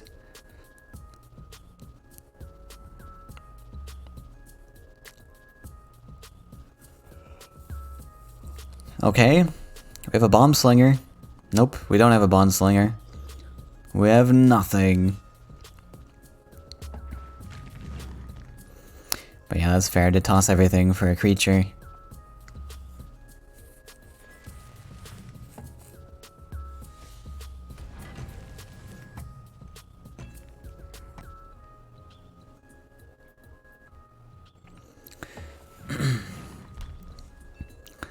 So we'll slow play to Shaker. We're gonna have to get a very sneaky hook line off, I think, in this match. And this time Martis actually goes 2 sides. So I wonder what changed his mind, because we went in for a diamond last turn. Oh, we drew Flamethrower. That's actually pretty huge. I don't think Martis can do much against that right now.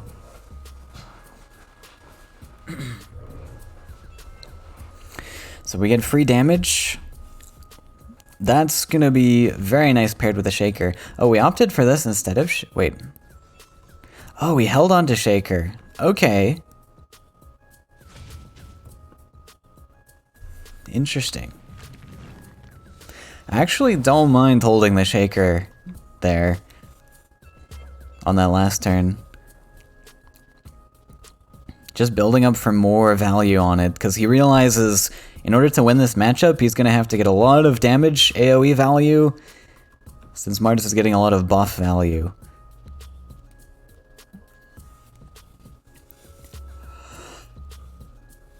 Still no answers to Flamethrower, and actually the Laya presents quite a threat to something he could have used as a potential answer, where he would dump maybe Tathra to try and fight this, but can't do that anymore. There's a Laya staring you down, and he doesn't have very efficient clears to the Laya. Like, he's gonna have to invest Wood Ellie plus a buff or something. That's just gonna hurt so much. And yeah, he just builds a mountain like this. I wouldn't mind just keeping Laya here, to be honest.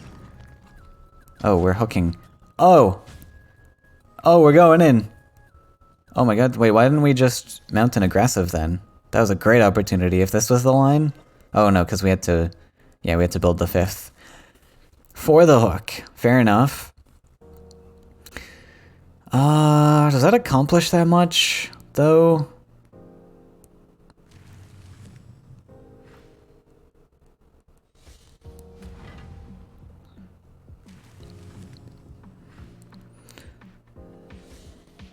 Yeah, I don't know. We took Tethra, or we took Laya away from home.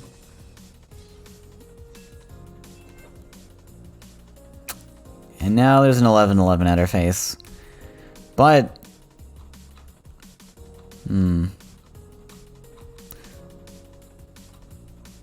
What can we do then? I mean, Shaker I think is pretty obvious here. We clear this, we Shaker, and then we full clear the collections. And then how much are we on? 8? We're left with 2. Not a whole lot.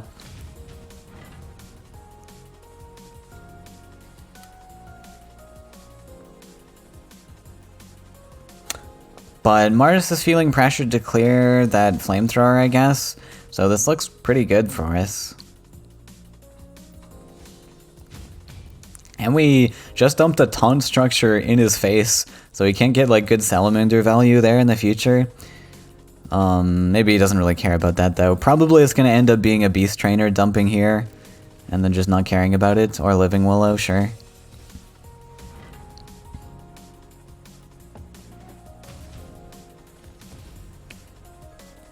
So we have a clear on Tathra with our Shaker. And a little bit shy of dumping Flamethrower on top of that, but that's okay. Unless we do a detonate play and play flamethrower. But is it important? Do we want flamethrower?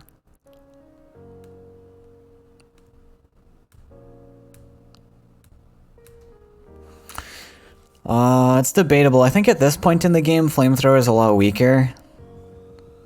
I wouldn't mind just taking Shaker. And we can put Shaker aggressive. The taunt structure's in his face. Yeah, I like this better. I think Shaker's... I think Flamethrower is probably not going to get played anymore. It's just more likely at this point in the game that this gets answered. And with the aggro lands build too, yeah.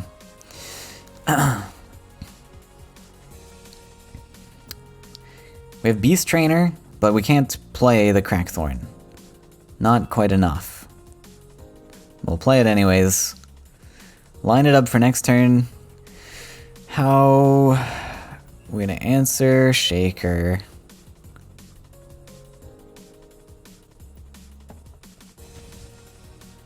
Steps and hits. I don't think I like this. Just because we might want this to answer the Shaker with some Crackthorn buffs potentially. If this happens to stay alive. But I don't know, it is debatable. Depends what you think your opponent's gonna play. Like, if you think one damage clear is coming, then the hit is a little bit better because it takes away, like, 1 extra HP for Crackthorn pings to go down. But, I don't know. Probably I would have just stayed. It's gonna be kind of tough to find the buffs for this, I guess. You need, like, 4.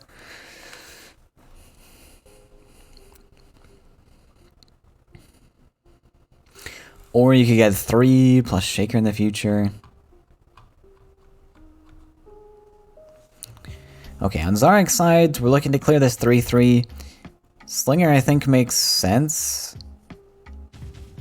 No, we're just hitting. What do we clear this with?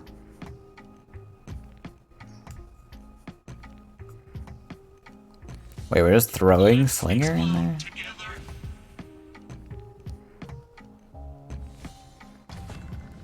Okay, so we did end up going for Flamethrower. That's a little bit crazy. Wait, why did we do this? We had a power wheel open. We could have just mounted Bomb Slingered, right? Didn't have to... We didn't have to kill our 2-3 like that. Oh, he needed the Faeria. Right. Sure. GG? Detonate is lethal?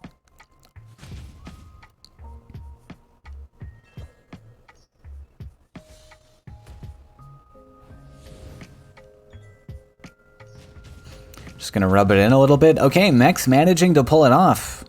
Oh, sorry. Wait, why did I think that was lethal?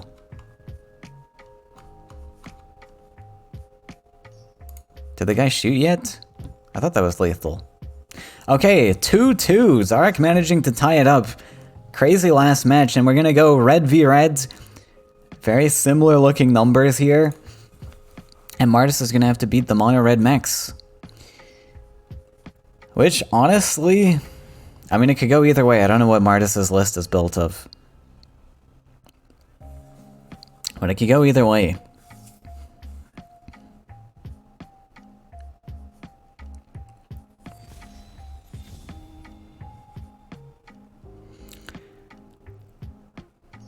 Laya doesn't tell me too much.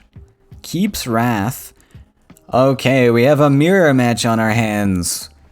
With very similar looking cards. Martis just has 1 extra neutral over Zarek, and I think that was Emperor's Command. Maybe running 2 commands. Zarek only had 2 neutrals. He has Laya and probably Ulani. Oh, is Martis not running Ulani? Ulani is like so good in mechs. Because the whole game plan of mechs is to save your resources. So you get to buff that Ulani up. But maybe he's running 1 Ulani, 1 Laya, and 1 Tech command.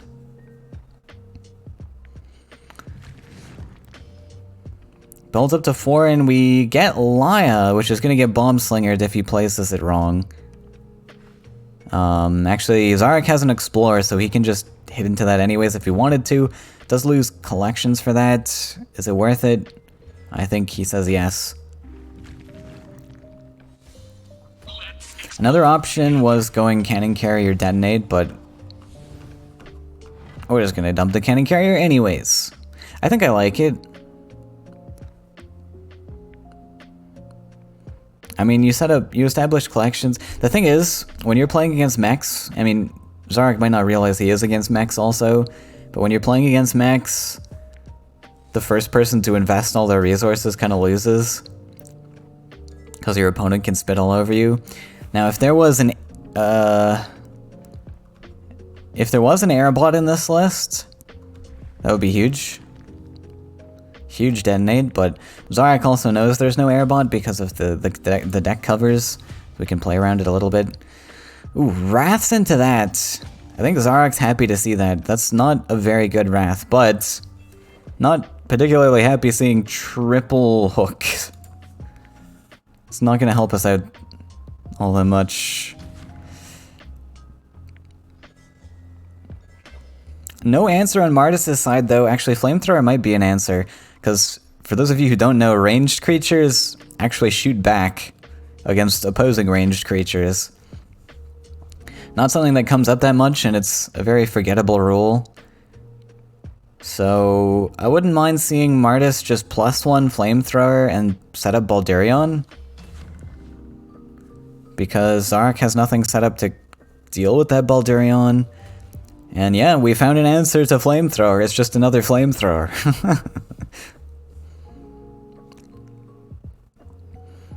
It looks pretty good. I don't know what Zarek does to fight this, honestly. I think this might be over. The triple hook is a little bit rough. Oh, we top deck Cypher's Wrath. Okay. It's less over. Did we want to collect there? Was that reasonable?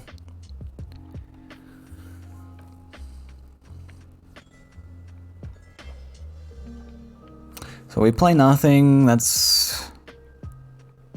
Is that fair? I feel like we could have dumped Brigand just because this is guaranteed dying. So we should have a follow-up creature. It's not like it's gonna get punished.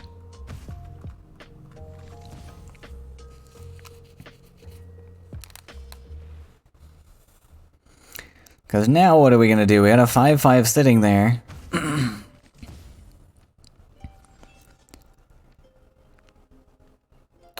Shaker. To be fair, triple hook is a little crazy to run. Typically, you'll only see a 1 of or 2 of because of this exact reason. You don't want to draw these early. They're super clunky because 5 mountain, and you don't even want to draw them that often because ranged is only good every once in a while, and especially if you have nothing on board, it's not good at all. So we dumped a detonate there. I guess we're okay with doing that since our opponent also did a similar play, but kind of hurts. We got the follow-up Flamethrower into Flamethrower match. Nobody's Flamethrower is getting through. Well, I guess Zarex did last time.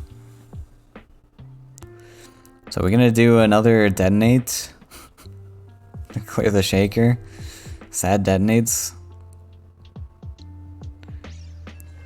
Nope, double neutrals. Okay. Was the double neutral just to line up Shaker? I mean, Slinger? What was the point of this? Yeah, we just get to hook. I mean, we get to use... That was crazy. Martis just gives him the free trades on his own terms. I mean, hook aside, even giving them a straight combat trade is... Well, I don't know. It was... Had to, like, invest detonate to do that. It doesn't feel great, but now we're doing the detonate anyways. I suppose we got to collect last turn. Yeah, we wanted to find something a little better. But Brigand is an okay answer.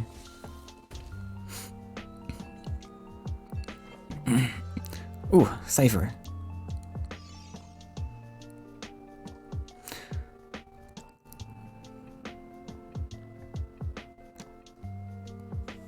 A lot of back and forths on this one. Both players are going to have to be cautious of Hook.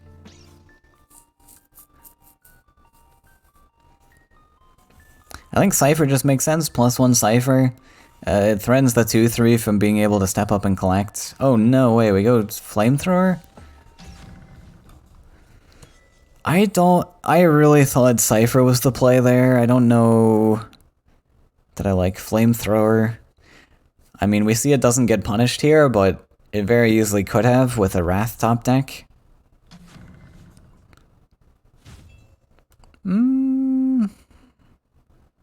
Okay. Interesting approach.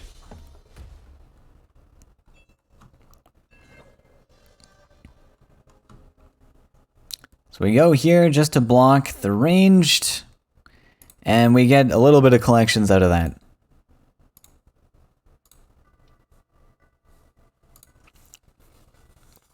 Kind of. We invested 3 on the Hook, and we got 2 back.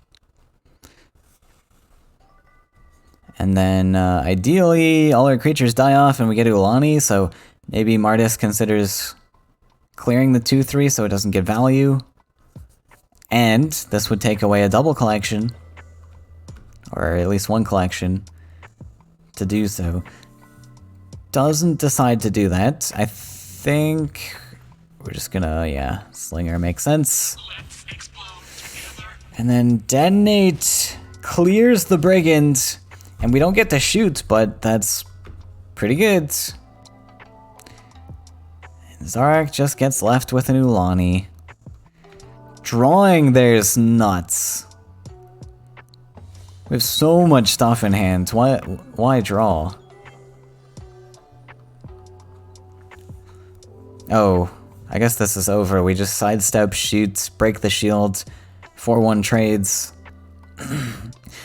If we wanted to collect, we could build a land here, trade with this guy instead.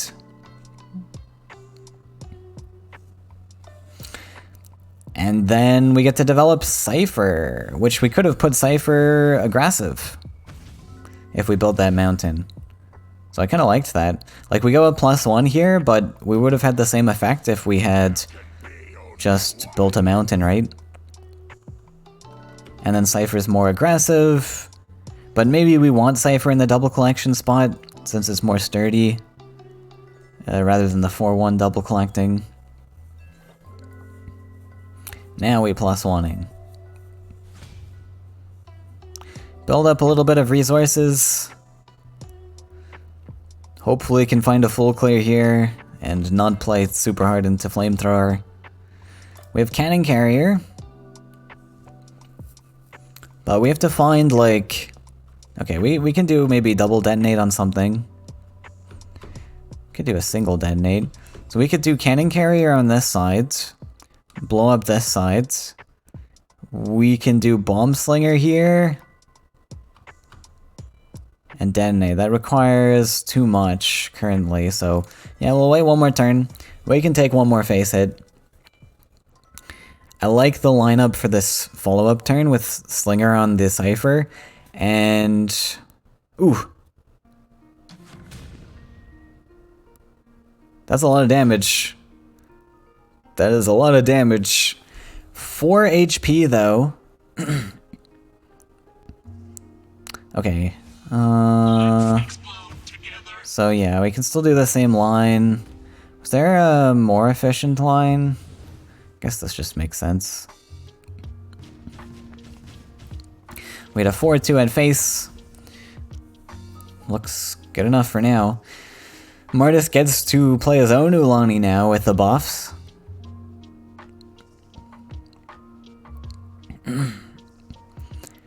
Ulani into Shaker looks reasonable. Maybe we want to put Ulani on left side rather than playing into this. I don't know. Yeah, I guess here makes sense 2, so we taunt. We can do essentially a full clear here. Yeah, okay, that's actually pretty good. Ulani here, and then Ground Shaker between the wells. We set up double collection, and we full clear the boards, effectively. I mean, effectively, I guess. If Zarak has, like, Shaker, then it's less of a full clear. Oh, look at that, a Shaker. Yeah, so here we can +1 Shaker here. Or we could go there too, that's cool. And now we get to collect.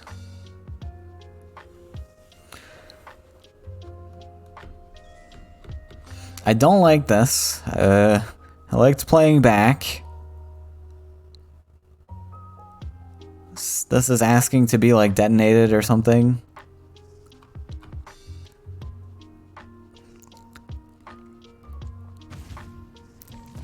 Oh, goes that way. Okay. Yeah, detonate wasn't quite enough to full clear that, so decent setup here. Baldurion, I don't know, it's kind of tough right now because we're on 3 HP. And our opponent just played a Brigand backwards, so pretty obvious there's a hook. But I guess we do just play Baldurion backwards. We have to protect our face with something. Might as well be the Baldurion. We get to Shaker. Okay, well, no answers to this Baldurion, I think. So he is gonna get to Corrupt. Martis is corrupted, right? Yeah, I'm pretty sure we got the Corrupt. Yeah, I remember we hammered the archer at our face. Okay, actually, yeah, we play Shaker here to threaten Baldurion.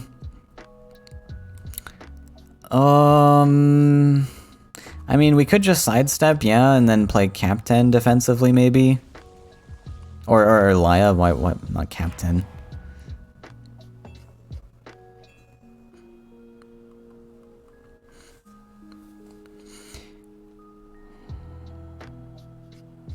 And then we can get healing going, maybe?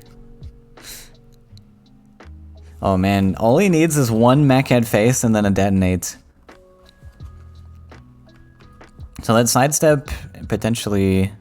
Well, I guess he can sidestep this way, Mountain, but... That's... too much. 7 mountains built on Martis' side.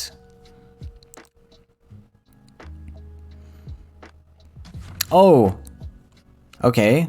Hook plus detonate, but wait, we missed this clear. Do we want to clear this? Or we want to clear the Healy structure. Okay, so then the 2-3 lines up a hit. Yeah, do we even have an answer to this in hand? I don't think so. We can... Yeah, I don't think so. We're on 5, right?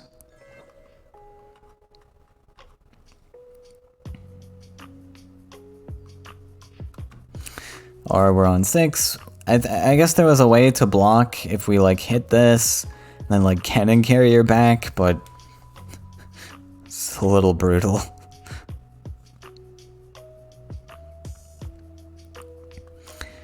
Does this line accomplish not dying though? I don't think it does. I think the only way to prevent dying was to actually hit into this. Okay, we found an answer. Now we just have to top deck hammer every turn.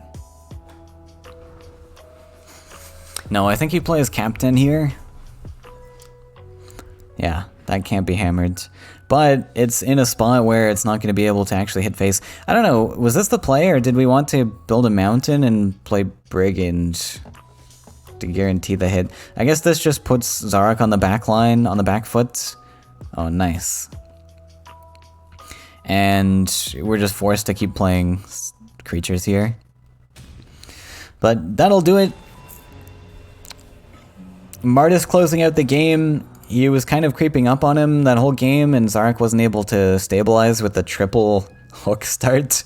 Unfortunate, but Martis will move on to the finals of this Aurora Seasonal Cup.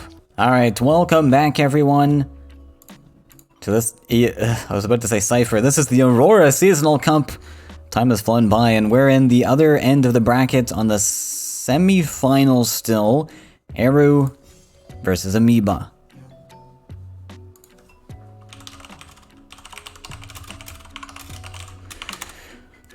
And we haven't seen either of these players' lists yet. Some new exciting decks to discover. I see an Altar of Souls, I see a Firebringer, I see a Manta cover. Some very interesting deck lists. Amoeba also with a red-yellow. I believe this will be maybe his Soul Eel deck that he brought to the last tournament. We have another multicolored deck. This could be Rakoans, this could be Carassius. Eru has a mono green list with Yag cover, so potentially Green Swarm. Red list with 8 neutrals. So what are the bans looking like? Oh, let's see. On Eru's side, he might be Swarm heavy. Amoeba locking in the ban on the mono red. Solid pick because red's going to be good into yellow. It's going to be good into blue.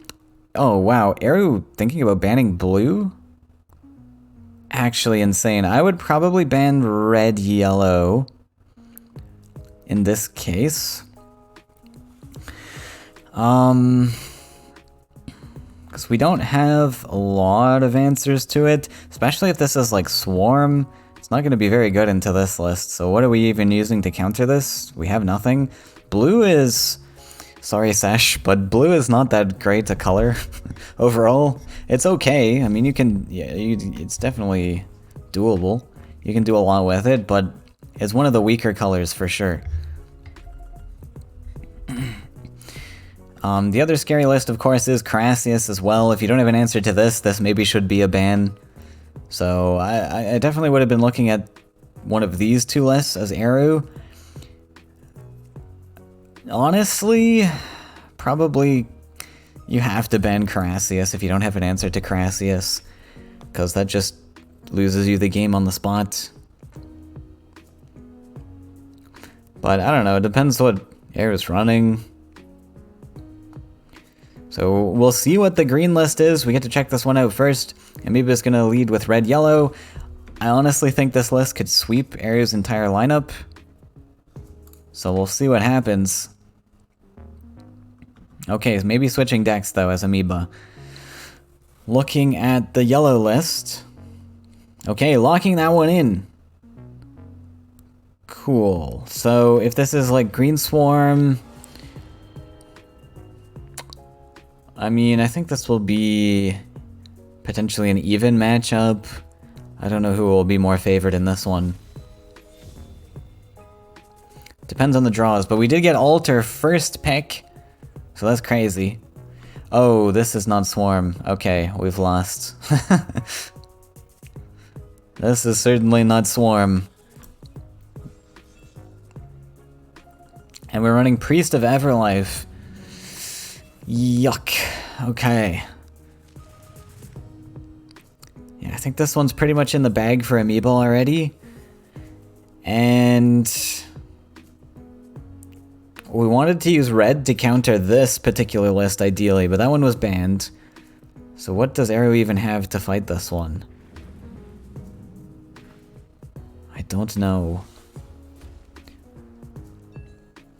Okay, so obviously with lands built like this, we've got Mistral Guide in the deck. It's hard to run Altar of Souls without Mistral Guides. But this is typically the strategy where you build your lands out. You build one to the side so you can protect your structure, and then the other land should be built out like this, so that Mistral Guide has more range to send your creatures off, because you're eventually going to get a lot of 6/1s. And unfortunately, green just doesn't have any answers to 6-1 coming down turn after turn. I mean, unless Arrow is running, like, command to deal with the structure early, I just don't see any way of stopping this. Oh, and we even top deck the Mistral Guide. That's crazy. So we can play Mistral Guide here, end the structure, and just get the ball rolling on generating Slaughtering Shadows, and just from then on just send 1 out per turn. Next turn we get to send 2 out.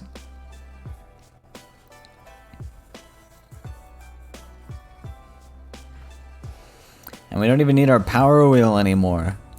So we'll just play a Slaughtering Shadow every turn.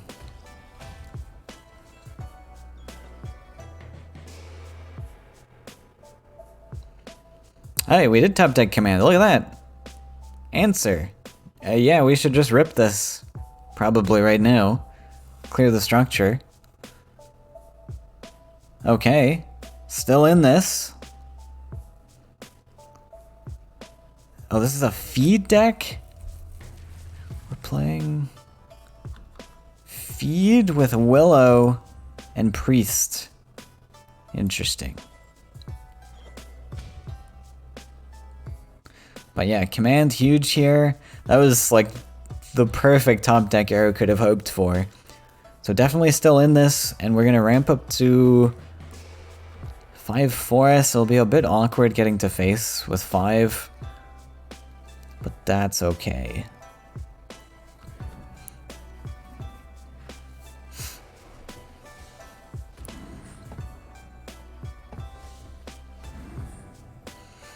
Okay, we can throw a priest into that. Can we throw a priest into that? Not really. We should have... I wanted to double neutral last turn. Rune Shrine. Wacky. Yeah, I wanted to double neutral last turn because we didn't really have anything that the feed was going to hit currently on board. And the double neutral would have allowed us to get priest past the 7/7. But yeah, we'll just do it this way, I suppose. Play the 1/1. So I guess... So I understand the goal of like priest into like maybe buffing willows and such and mid-range stuff.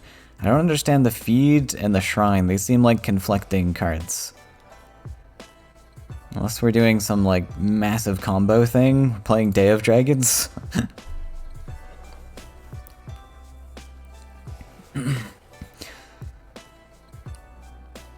Triple Wind Soldier. We're gonna throw 1 into the 7/2, I guess. And then 1 into the 7/1. We do get to collect this way. And we'll just, I guess, leave the 1/1 for now, hope that we top deck Soul Drain. And this way we don't have to move the 6/1 into the collection spot. We're actually gonna run away. Okay. Swap positions with the 4/4 maybe. Shamanic Dance. We're running Falcon Dive. Unironically good in this match.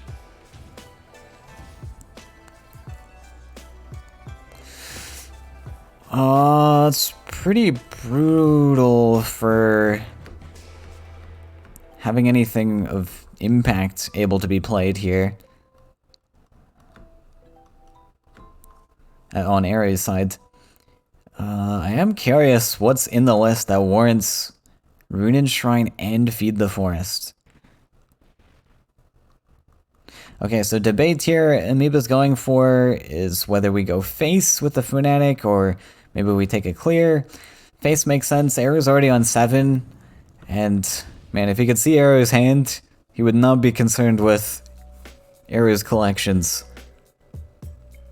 We are just gonna go face for 8. Oh, of course, it's Celeste. Okay, I understand why there's Feed and Shrine now. Wow. And that's why Celeste is actually very good. Celeste decks themselves suck. But Celeste comes out of nowhere and just hastes you for 6, and in this case 8. Okay. Arrow just kind of blew that one out of the water for no reason. That was not Amoeba's match to lose, but somehow still loses it. Celeste just that good. Okay, so yeah, I guess I was mistaken. It's not...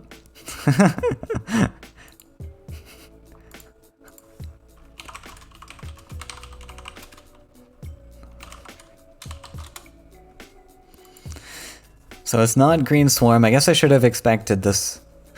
Arrow is our resident Celeste player. I should have expected this. And so Amoeba has to think about how he wants to counter this one. Now basically it's just green stuff. I guess you could play Swarm into it. I think you hold red-yellow, right? For these two? Yeah, we'll go with the Swarm list. Whether it's Crassius or Racoans, I think it should have a pretty good time, and your Swarm creatures will be able to body block any devastating Celeste lines.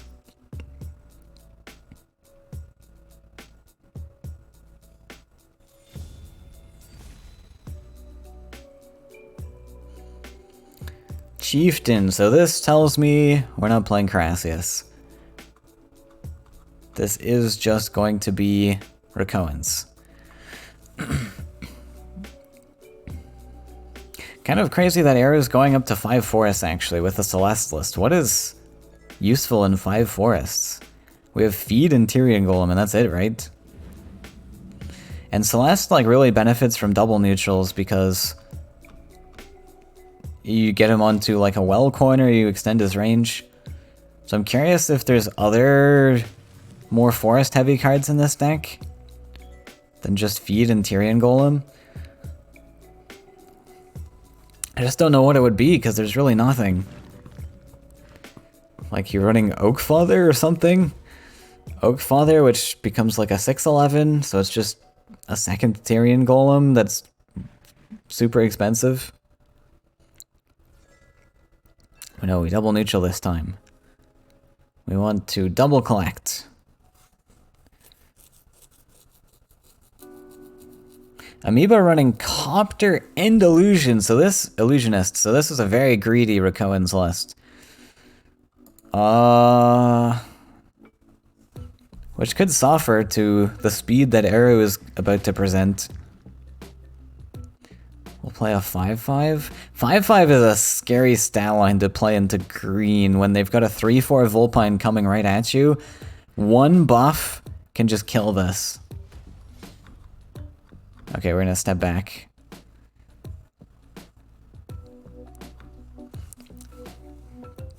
But now Arrow can just tuck in the side of the well, not care about this, or we can summon Exotic Pet to block collections. That's kind of funny. I don't know if it's worth it because we don't actually collect from it, and we see we'll get Coptered. To be honest, I wouldn't expect Copter in a Racoan's list. I wouldn't play around this, but I also don't think Exotic Pet is that good here. It's just funny. Realistically, we're just hoping for a buff. The Grove Guardian is a second answer though because we just top decked the teleport, so we could do this instead. And playing it backwards makes a lot of sense. We're gonna Copter Cannoneer clear this though, and so this Grove Guardian's not going anywhere. Well, it can go somewhere, I guess, but it's not gonna clear the champion like we were hoping.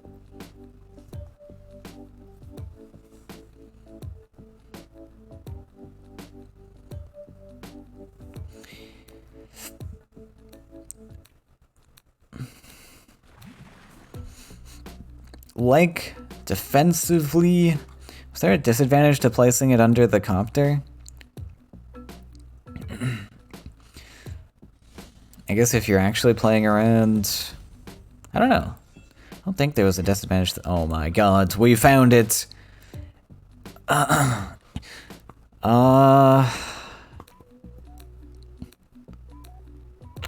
that's very cool. But where do we place it, is the question. Do we clear left side with a double neutral? Do we take the 3/3, which doesn't accomplish a huge amount besides collecting? Or do we just teleport and hold Celeste for future? Looks like the latter. Yeah, I don't think Celeste is massively impactful on this board state yet, so I don't mind holding it, I guess. I'm gonna build a forest. Okay. Sure. So this could have been prevented if the lake was placed here. And I don't think there's a disadvantage to putting the lake here. He had a 3/3 standing here, so Aurora would have needed like a teleport plus something extra. And then since we're so greedy, we have to build a ton of land, so we would have had to build this land anyways. But yeah, maybe he's just thinking he wants to go off to the side. So we'll Illusionist to clear the 7/1. Doesn't answer the 5/3. Doesn't answer our problems here. I think we just have to trade into it. If this is our line, we just trade into it and redevelop something, but we can't put shield mates here. I guess we could put Chieftain. We could step back. I don't know if it accomplishes much. I mean, if we step back, we're screwed because Celeste is getting a great trade then.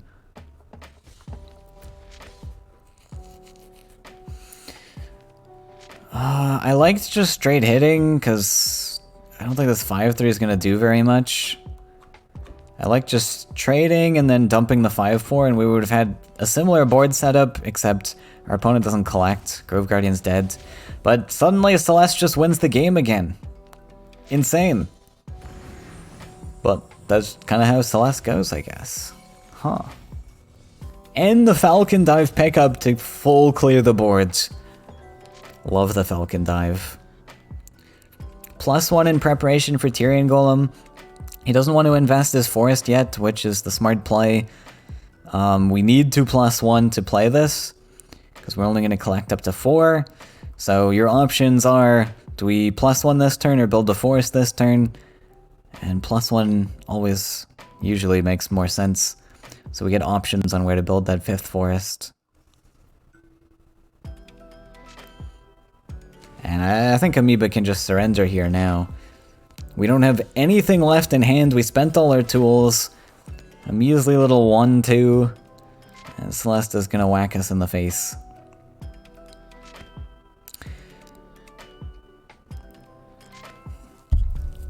So I don't mind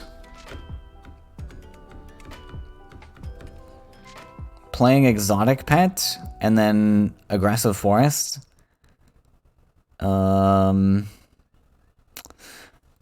Just to get the Tyrion Golem spot for the future. We don't actually get to play Tyrion Golem, but I don't really like putting my forest anywhere else. And I don't know if I particularly like playing Wood Elemental either. It's a pretty bad card. I guess if we're looking for a collect... Oh, we put a forest there. Okay, sure. Yeah, I mean... I guess this one's fine. Maybe it's too much to go this direction with Exotic Pet, Forest, and then you leave this collection spot open. This makes more sense. Double Reveler. I don't think that's gonna cut it.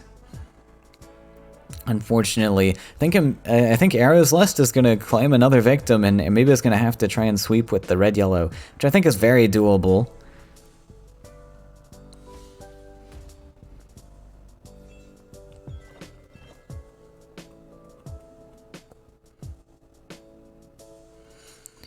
Imperial Trooper pickup's pretty good. We threaten that Corrupt. On the already very greedy list from Amoeba, we can threaten the Corrupt to steal a very precious land.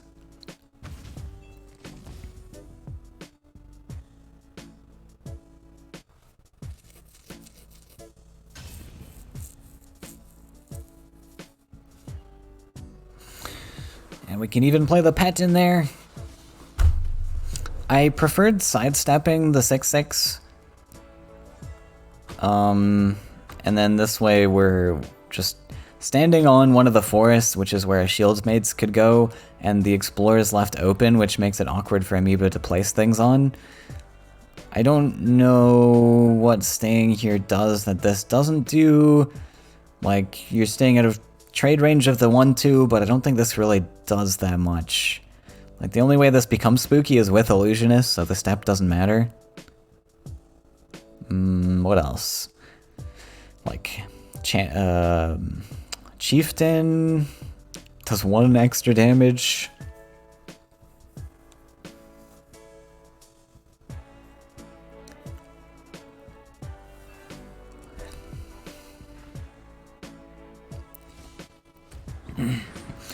Okay, we can afford this, plus Gary, that deals with the Celeste.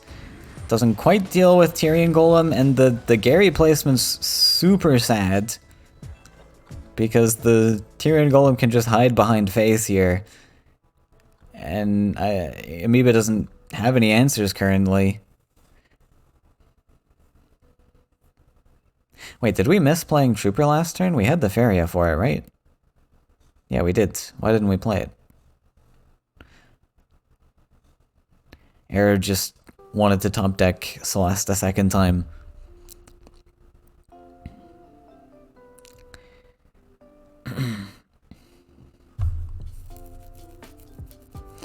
I was almost gonna suggest double neutral and then... Oh, sorry, we top decked this. Okay. Yeah, I mean, just hit face, dump another thing, I don't know. I don't think Amoeba on 0 Faeria and 1 card has any possible answers at all to a 5-7. Except healing, I guess. So we'll play around the healing? Sure.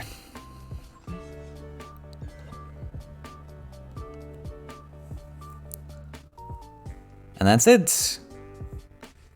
Celeste just too good. Claims the second victory.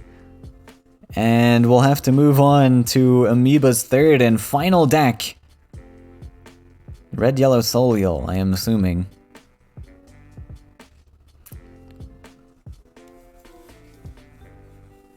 It's a very cool list.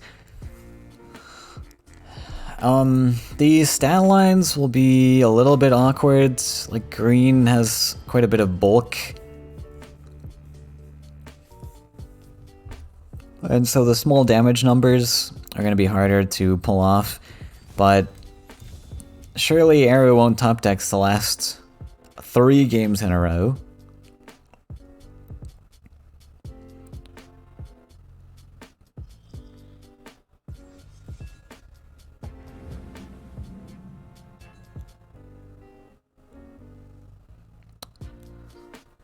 Would Ellie start? Very cool.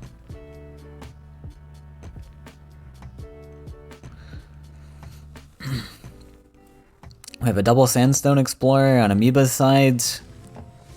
Solid. Okay, not going Wood Ellie, we'll go for Vulpine. Fair enough, I suppose. This way, next turn we go double neutral. And we extend to our opponent's well for double collection. Neat.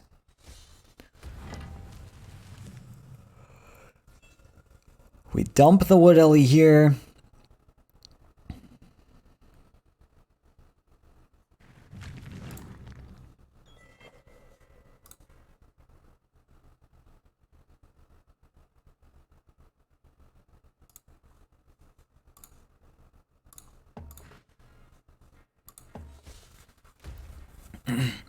Okay, 6-4 lined up to fight this space.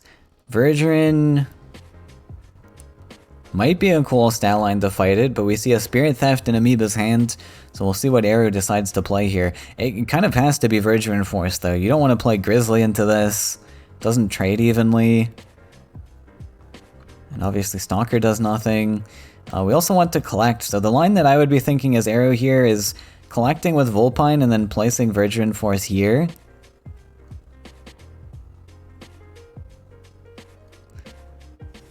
Just to body block our 3-4? It looks like that's not what we're doing, though. Okay. Actually playing Grizzly. Are we gonna go up and collect? I'm curious why he played Grizzly. So we don't collect. We want to stay out of trade range. But I am curious why we went for Grizzly over Verger and Force. Maybe he is actually thinking about the Spirit Theft. Playing around that. Good job, I guess. But this is still gonna die.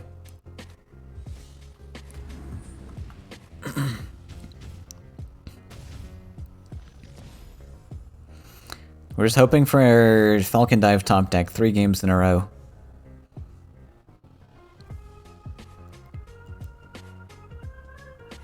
Okay, we could fully clear this right side if we really wanted to. Right, we build a forest somewhere. We can teleport so we can collect. And then we clear this with the 3-2. And we clear the 3-3 with this plus Stalker. It would be awesome to get something else out. We can play maybe Pet. Oh, he sees the line. Yeah, I like... Oh. No, I think I preferred the Stalker play. Because this would let us get Stalker plus Pet down. And we could step on the land. I mean, I think I prefer it. Pet into this is a bit awkward.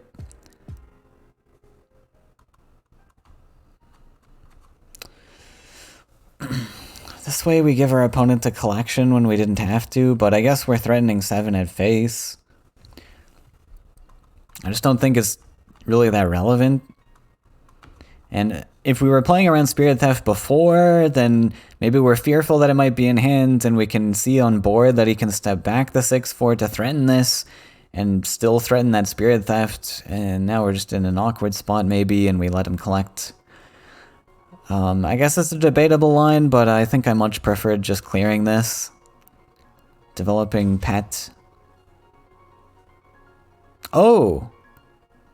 Investing the theft. Interesting. I don't know if I like that. Like, now we lose our theft option on Verger Force and we get a useless wood elemental. Actually super useless for us. Like, we're never gonna play this.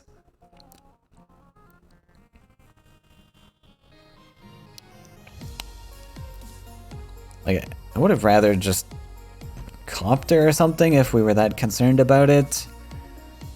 Because we had the land already set up. Looks like Axe Grinder. This is pretty solid, especially into green where they don't have 1 damage options. I mean, we saw a Falcon Dive, but it's like a 1 of. So it's pretty likely we deal 7 damage here. And I think we just would have had a better setup if we had Stalker plus Pet on board here, right? We would have still had double collection going. Because we would have had like 3 creatures on board. We might have gotten coptered then because the exotic pet's on board, but I don't know. And this is the other source of like 1 damage that green can have. And we find that, and this is reasonable for Arrow. We got the value trades with Verger and Force, so he's kind of done a little bit of his job now, and he didn't end up getting traded by the 3-3. And it doesn't look like Amoeba has a clean answer to the 7-3.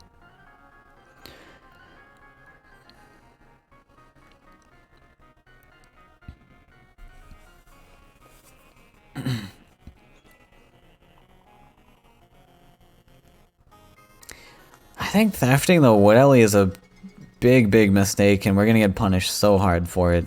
I mean, in this situation, if we had the theft... Like, sure, maybe last turn we would have coptered instead, so we wouldn't have this. But like, it's just a tool we could have used for the future. We could have thefted this instead, and there would have been a copter on board, so there's a 3-3 in line to fight this thing.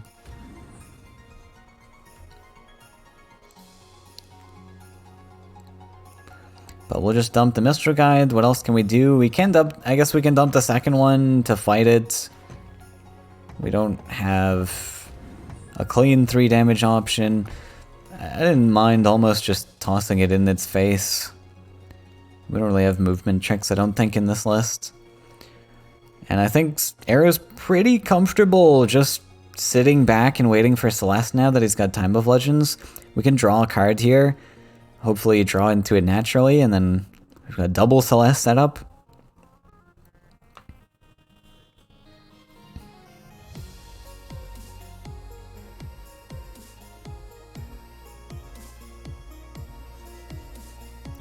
But +1, fine.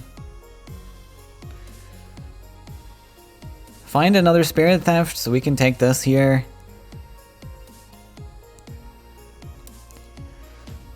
Take the Stalker. We can airbot over here, which is super cool. I guess this works too. Yeah, we'll get stomped by green creatures over on this side, and we want the 6/4 to fight with to defend ourselves. Sure. So Celeste costs 11. We can play Exotic Pet in there as well. We could even play some neutrals to try and collect. I think I like probably just Celeste trading with the 6/4. Actually, what I... Yeah, Celeste trades the 6/4.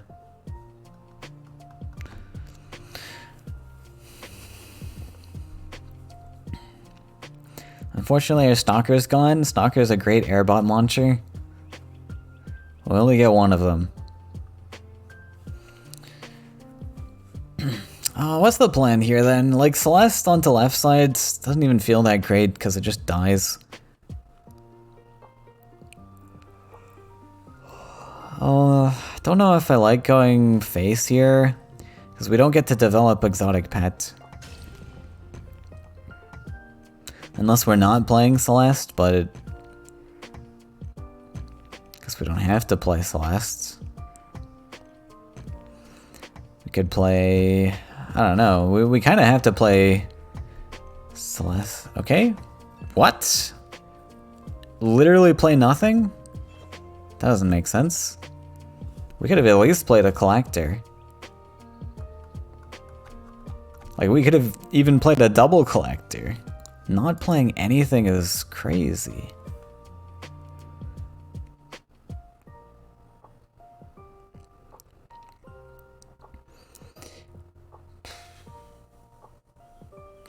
Maybe Arrow feels like he's losing or something?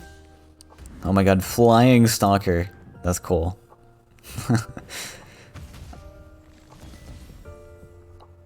Wait, was this even good? We could have played Wood Ellie. We're gonna play it as a defensive thing, okay, and then play the forest. Oh, we don't take this one. We're blocking Celeste lines. Sure. Actually drew Falcon Dive again. Not as useful in this turn, but there it is. Okay, so actually blocking the Celeste line, I like it. That's pretty good. This, like, as long as Celeste doesn't get big value, Amoeba, I think, probably wins.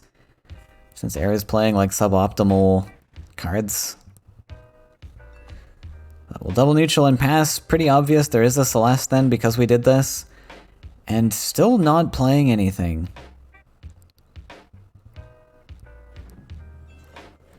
Curious what's going through Arrow's head right now, to not play a single card when we're on 15. Are we actually just planning on... maybe we're just planning on hard drawing Celeste, and we save the time, I don't know.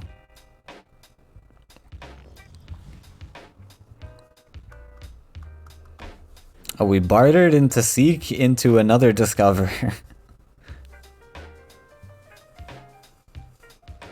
And we can zip this Haunted Willow to face. Or not. Protect against Celeste further.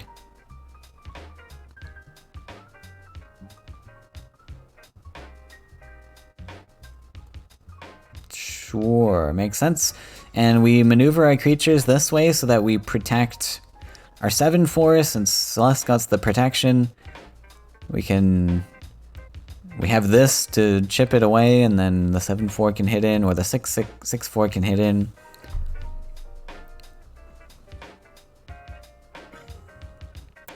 Wait, what? Surrenders? I feel like Aru felt like he was behind that match for some reason, when I feel like he could have easily just redeveloped. But okay, he wants to keep things exciting for content. I appreciate. I'm gonna throw in the towel and we'll move on to red-yellow angry. And Aru's got 3 chances to win. Now I mentioned that Amoeba's Solial list probably sweeps. And I mean, red-yellow angry is pretty good depending on how it's been constructed, but I see a fire elemental, so I don't like it. Sorry. Sorry, Aru. I don't know why we need a fire elemental in red-yellow angry. This is a really terrible card. And I was gonna get punished super hard into this as well with all the removal tools Amoeba has. Oh, it's Celeste. Oh, I got baited again. Man.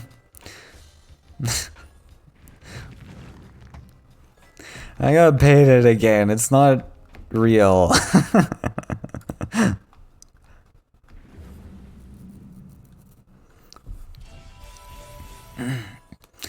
Hook, training, choking. Okay, from these cards, I think Amoeba can also predict this as Celeste. So I guess Amoeba Aru probably brought 4 Celeste lists.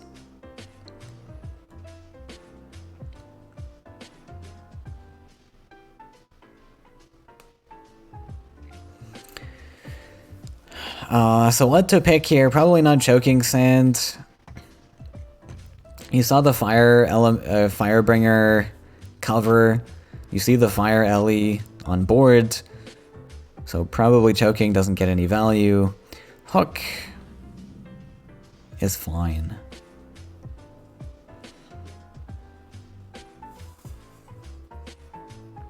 Thundreel lined up to snipe that 5/2. Can also cause a lot of damage to Celeste if it's over an ocean. And we are almost there.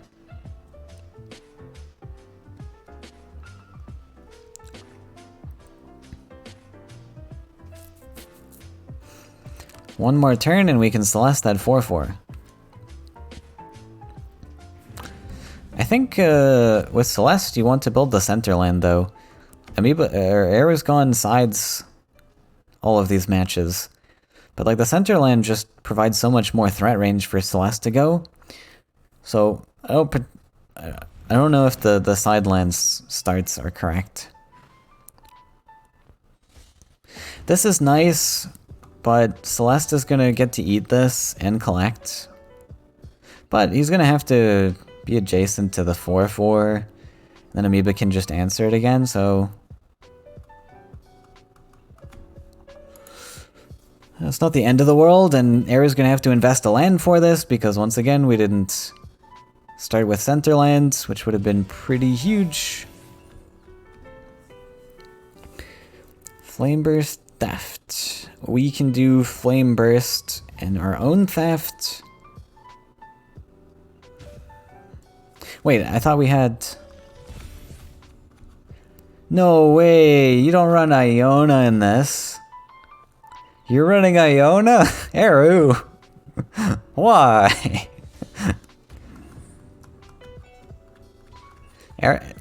Like, Iona is like a all-right card to just toss in a yellow list, but it doesn't warrant crippling your Celeste deck. Like, Iona's not that good. I think there's been a lot of... There's some complaints from maybe, like, newer players. I was like, oh, it can't be attacked. That's toxic. Well, this card's not that good. It's like, okay. Like, if you've got room in your yellow list included, sure. It can win you maybe a green match, which you don't need that much help with usually, but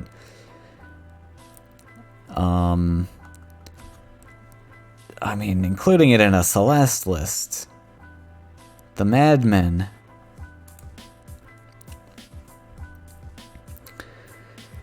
So we had to just go for the Flame Burst. And Spirit Theft clear.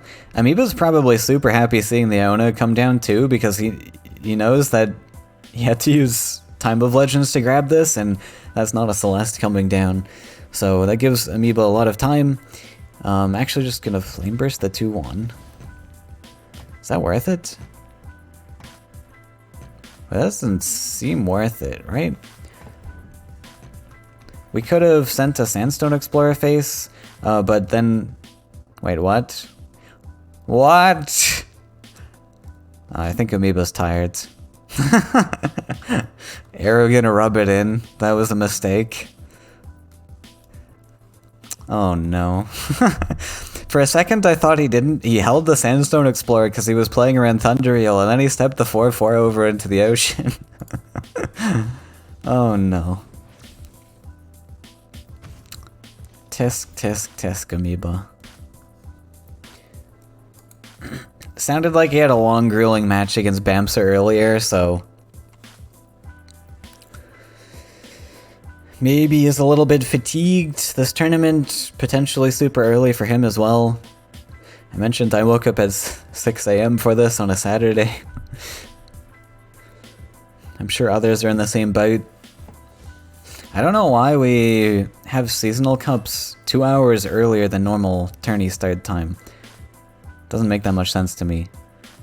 Maybe the idea, at least in the past, was to extend or just have more time for the seasonal cup, because these ones are technically all best of 5, whereas the normal opens are not best of 5. Not all best of 5s. So, Horsemaster, right?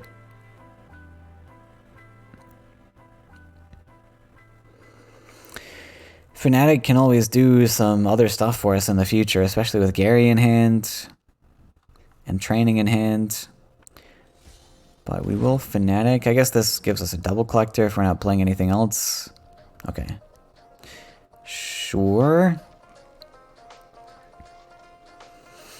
Aggro Mountain Hate Seat. I don't mind it, I guess. I think I liked playing Hate Seed because this thing's very vulnerable. We can get Cypher's Wrath, and Amoeba can develop a creature. Or we can do both in one card.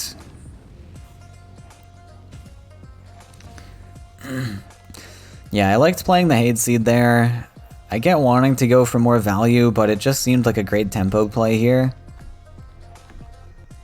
But Choking Sand, not bad. I mean, we can do the same thing. We can play Hate Seed plus Choking Sand, but obviously it would have been better to play the Hate Seed earlier, if we were going to play it at all.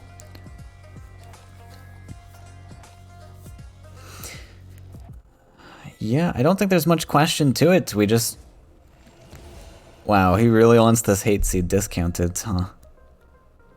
Thing is, with the Hate Seed on board early, like, this thing can just collect for you. And so the discounts, like, it just kind of balances out a little bit, but you have extra tempo pressure on board. And it's a 4-4, like, once again, this can be Wrath. I guess it's not as big a deal now, since Amoeba's only on 3. So he'd have to only Wrath and play nothing. But there's a lot of answers in Amoeba's list. Like, he's got Soul Pact he's running, so he could Soul Pact, kill this, play a creature. He could Airbot, +1 Cypher's Wrath. Actually, I think Amoeba runs Soul Drain, not Wrath. Celestial Tower. Oh, we wanted to proc the Shed Impest, because this doesn't proc it. Okay.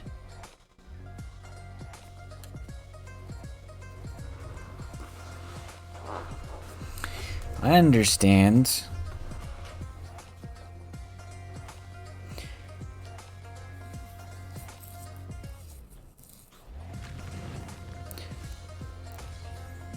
So we come face for the Shadow Impasse. That'll be a challenging one for Amoeba to deal with right now, but I think Amoeba's happy enough with the situation that he gets to double collect.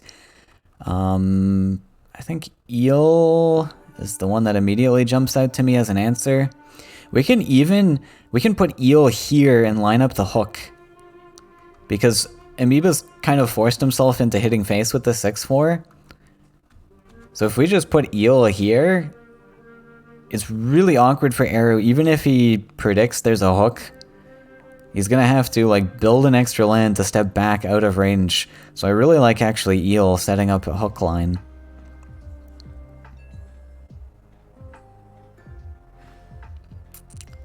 But doesn't do it. Plays in trade range.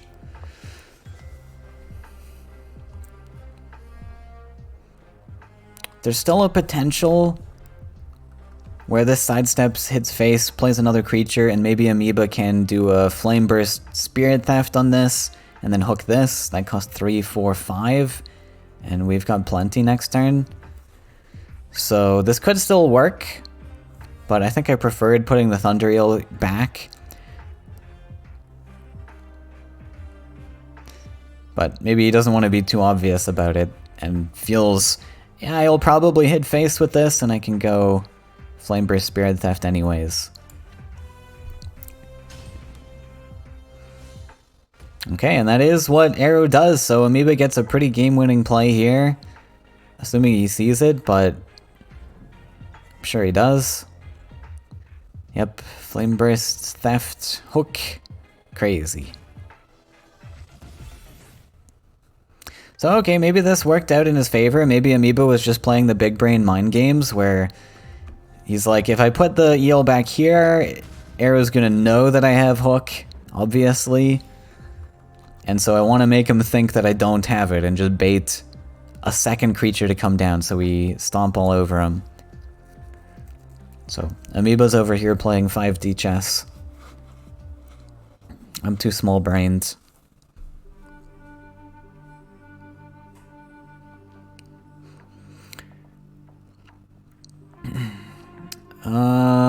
I like Thunder Eel on Arrow's side. Deal with that double collector over there. We have a Celestial Tower in our hand, so we can just put the Eel back and line up the double collect plus trade next turn. 4 damage. Zap. Oh no, a second airbot.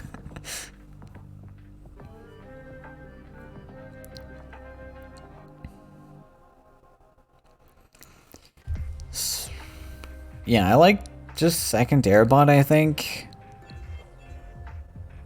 Oh wait. Oh, we have another, okay, I didn't even see we had another Flame Burst Theft, yeah. We can Flame Burst Theft and airbot. Okay. We'll take our cake and eat it. Now this surely has to be game winning. I think Arrow's only hope here now is to top deck a cheeky Celeste. Whack face with it, so I'd probably just draw for Celeste now. Gary won't accomplish anything, unfortunately. You've lost board presence. Your opponent's going to, like, triple collect over you for too long. So the only potential win is by racing. I suppose we can dump a Spite Sprite, it's a 1 cost. But I do like drawing for Celeste.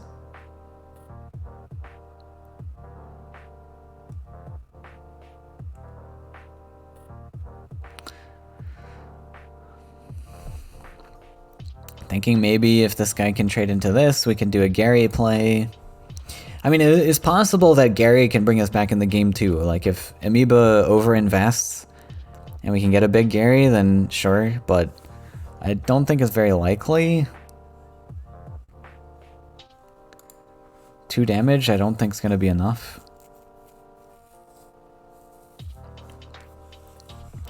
We have Hook lined up. Maybe.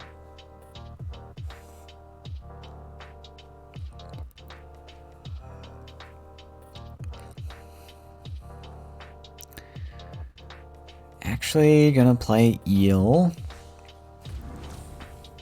I like Eel because this... Well, I guess you could have played a lot of things. You have a lot of 6/4s here. But yeah, I like playing something like this to contest Celeste. Because Arrow could have Soul Pact. But, I mean, I guess all your creatures are 6/4s. Doesn't really matter which one you play. Clear the creature.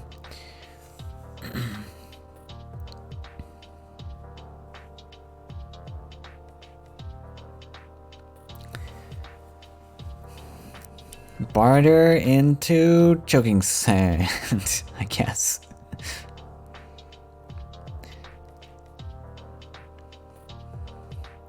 I mean, we might be able to find a small removal thing. We got 7 Faeria. Considering the double neutral... I don't know, this is kind of expensive land-wise. But I guess it provides a threat, so Arrow has to do something rather than keep saving up for Celeste.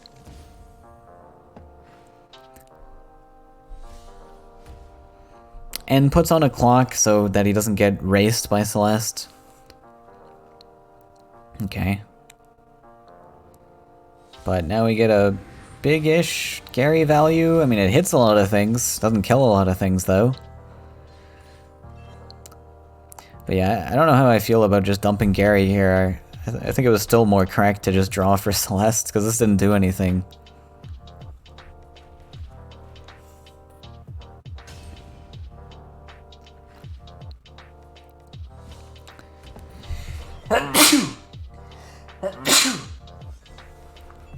But looking good for Amoeba, he really needed this win. Because this is his last list.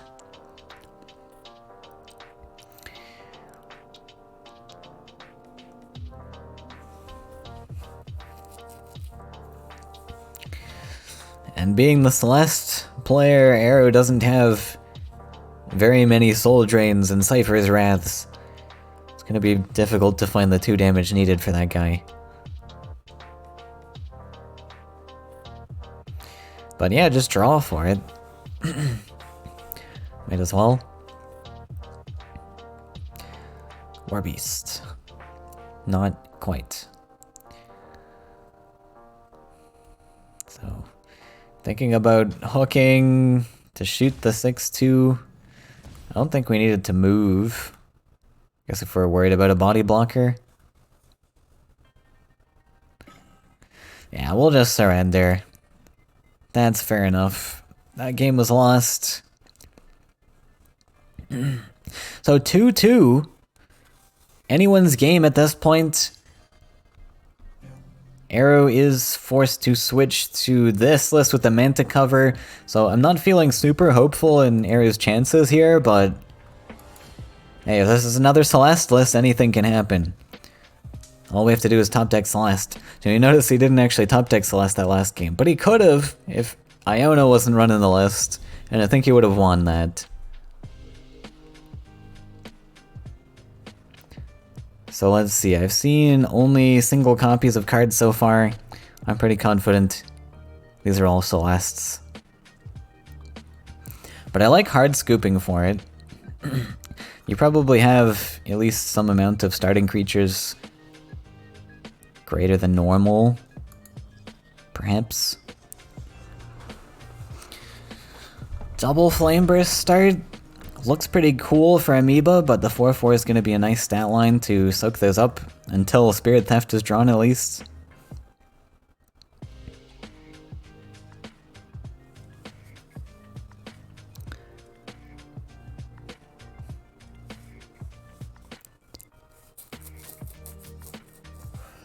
The land placement is very interesting for Amoeba across this series as a whole. Because in matches against like red, the desert starts are a little bit better to gain that +1/+1 stat, play around Flame Burst a little bit, but against blue you don't need to worry about things like Flame Burst, so you can actually afford to go Mountain first, give yourself the flexibility for going towards Flame Burst early on in the game. getting a big early tempo swing.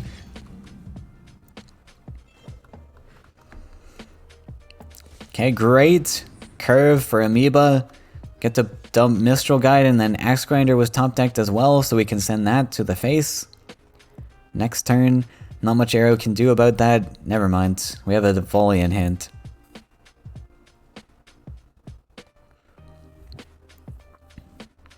Blue with volley.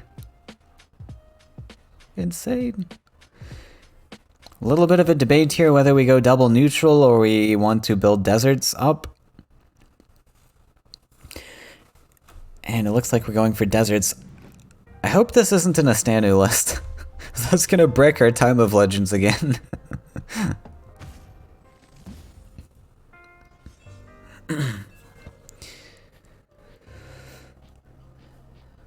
Like, what could possibly be in blue-yellow that you would want to run that isn't a Stanu? Twin Soul. I guess it's just Twin Soul? It has to be Twin Soul, right? Because you can't run a Stanu. I don't think Arrow would run a Stanu. Like, surely not. Not only does it brick your Time of Legends, but it also transforms your potential Celeste. And he'd probably be playing a lot more Swarmy, so I think this is probably a Twin Soul list.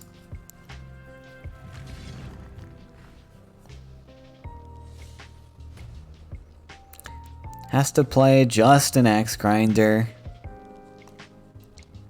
Doesn't get the Mistral Guide buff. Plays the 6-4 in trade range of the 4-4 though, that's interesting. Offers him the trade. Do we take it? I kind of think yes. Maybe? I guess it doesn't really matter. This isn't doing that much. Okay, maybe we just collect.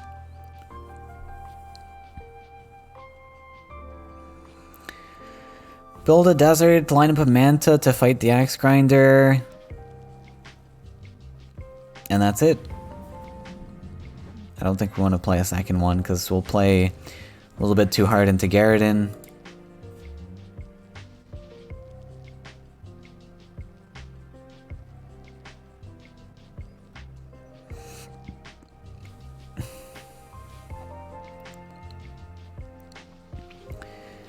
I think that's it. I don't think we can really do much else. Maybe he's debating playing this second Manta. Like, he can't Garridan this turn. Well, he can with Soul Pact, right? Maybe Arrow doesn't know there's Soul Pact, but I think Amoeba's list is on the hub. I think it's pretty well known at this point.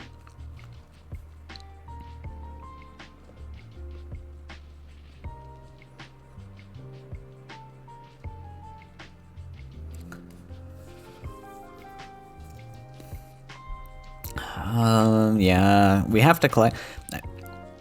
There's almost a debate to drawing for Spirit Theft, but I think collecting makes more sense. And the Flame Burst so that we don't get our Axe Grinder traded.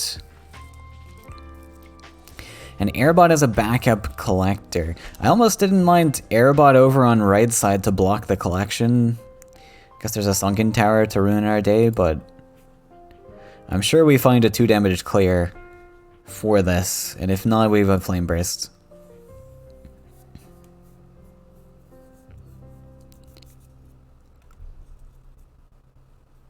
Aurora is gonna sock for Arrow because Amoeba's got triple Spirit Thefts.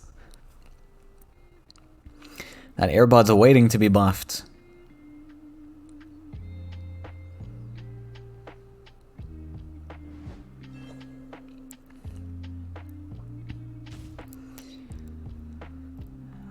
We will clear this. There was another option to move the 6-4 back, because it wasn't really doing much.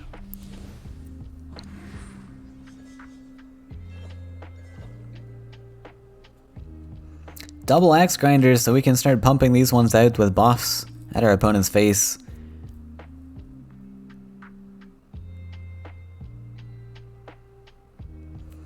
The funny thing about the Axe Grinder placement is we can do a very cool move where we Sunken Tower this here onto C2, and then our Sunken Tower is now gone, so we can safely move our 2-2 across, Aurora buff it, and then we get a value trade. And I think that's the line.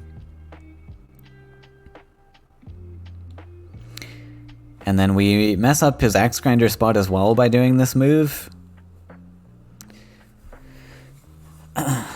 Our board's not that weak either, because we'll have a 6-1 here, we'll have a 5-2 here, and a 1-1 on board.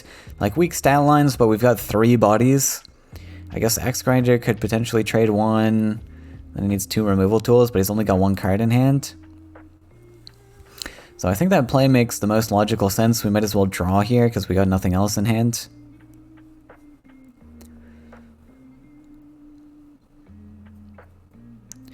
Alternatively, maybe he's thinking about this. We hit this Axe Grinder and Spirit Theft it. That was not what I was expecting. That was not the one that I was expecting. I was thinking we could go up here, trade this one, Spirit Theft, go face instead, and Axe Grinder face, and now we're setting up like a race with all of this aggression, but this one doesn't make much sense to me. I think that the play was either to kill this guy with the Aurora, or kill this one and set up the aggression, and then we're hitting face, but I don't like, if we're going for the aggressive line, it doesn't make much sense to me to have to not start the race by hitting face, and also having a weak 5-2 up here, when we could have just had complete control over this top right side. But he says this was a mistake. Perhaps it was. So that one Axe Grinder was here, right? It wasn't even threatening the collection. Like, it was just hanging out. Uncalled for. And now we get flame bursted and our race potential is just dead. Yeah, so I think a little bit of a miss there. There was a couple lines that I think would have gone really strongly in Aria's favor. But I think this line did not pull off the value that maybe Aria was hoping for. We put a 1-1 here, but we just moved the prairie out of the way. Unfortunate. No corrupts. I think that the goal here looks like we're gonna transform it into Phantasm. Okay. And we'll try and race this way. Sorry, not Phantasm. We might as well Aurora this with the protection. That's great. But then we lose our aggression. I actually might prefer Phantasm. We've kind of locked ourselves into this race now, because we're not going to be able to redevelop board very easily. I guess we can go Aurora, and then instead of going for race, we collect and trade. Guess that's one option. And then maybe we get to develop Spring Mochi in there as well. But our opponent probably comes ahead from this because he's double collecting first. And we're again setting up like a Spirit Theft on our Aurora if we dump this. I'm kind of cautious to play this card. Let's see, Phantasm. But is Phantasm enough pressure? I don't know. It perhaps is not. Okay, looks like he might go for it though. There's been a lot of interesting optional lines for Arrow to take here on these past few turns. So this was the original line that I saw. Was it better to go for Aurora? We have a 6-6 then that can potentially corrupt. And then we go back, trade, clear this. We only have Aurora on board, but I think we could have afforded this, right? If we... Could we have? I think if we were able to afford this, this was worth it, but actually I'm not sure if we could have. What did we do with our power wheel? Did we +1 or did we draw? I guess it's... yeah, I guess it doesn't matter because all these cards we were thinking of playing, right? So, okay, maybe we didn't have enough. No, because the Axe Grinder was going to go back collect. In my line, would have been on 2. No, maybe that line wasn't possible then. So yeah, okay. The line arrow went with our original thought. I think I like this. I think it would have been only good if we could do Aurora and Spring Mochi because Aurora is just very vulnerable. And with that line, I mean, we do have the 6/6 because the protection saves it. So we have a 6/6 on board and an Aurora. It's not that terrible a setup.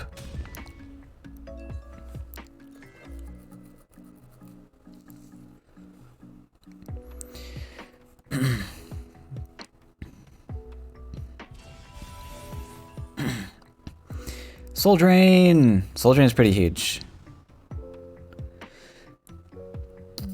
Get a little bit of healing. We don't necessarily need the healing. 5 HP is a pretty healthy number. We could go for Thunder Eel instead if we want to develop an aggro creature, which I like. We can go Thunder Eel up aggressive to threaten this 10 HP. And we still clear the 2/2. I like Thunder Eel better here, I think. I think 5 is plenty. Not really much threat here, but Amoeba's gonna play it a bit safe. Not feeling super comfortable. Going face. Because Arrow could set something up here, and we don't actually have enough damage to win, I guess. Sure.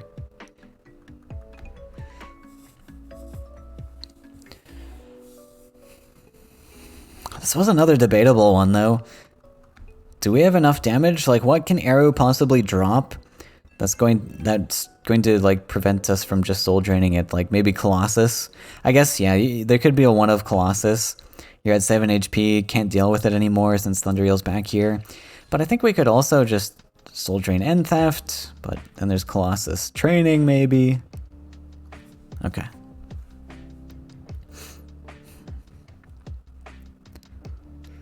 Oh wow, we're playing Triton Synergy in Celeste. Have not top decked the Celeste.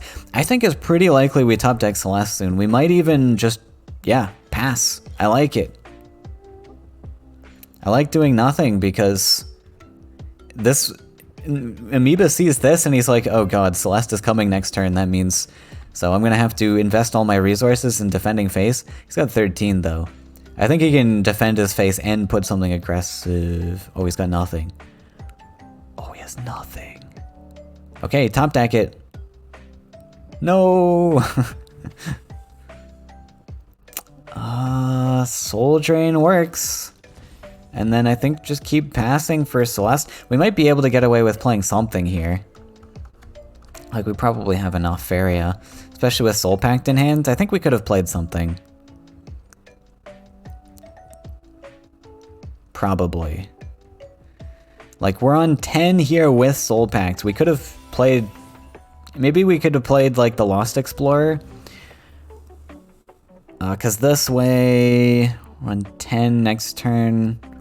Still on 10. I guess this doesn't mean you can draw for... Time of Legends, though. So maybe we can't afford to play anything. But we're gonna have to play cards. Next turn we're on 9 cards. We can play this. Okay, we can draw. Sure.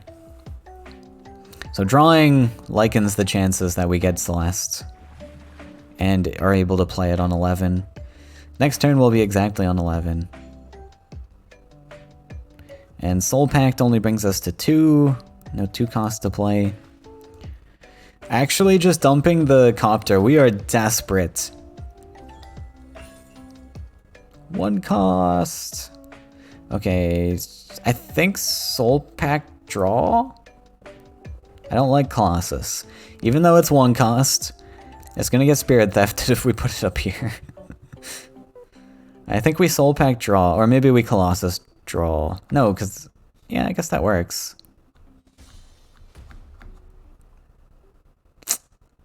Didn't find it. But now maybe we can just put a second creature up aggressive. Like we could put, I guess the 5/4 or the 5/5. Doesn't really matter which. We could dump the Oasis Explorer. Because now Amoeba's got something to deal with here. Wait, why would we play... Okay, I guess we have training as a backup. Sure. Oh, right, we have 10 Faeria. I'm stupid. We can just play 2 things. Yeah, okay, that works. Don't need Celeste. Amoeba spent his time just drawing cards, doing nothing. We don't need Celeste. Okay, what can we even do as Amoeba, though? Not much deck weight here. Gary can dish out some damage, so Gary... Does Gary do that much? We've got triple... We've got a Copter here. Let's see. If we clear this... Oh, we don't have very much. Surely, I think we can full clear. It's just how to do it the most efficiently. Maybe Gary is not even in something we want to play. If we just straight trade this, we Copter here, then we need a free soul drain we have here. We need to deal 5 more damage. 1, 2, 3. Okay, maybe we do have to Gary.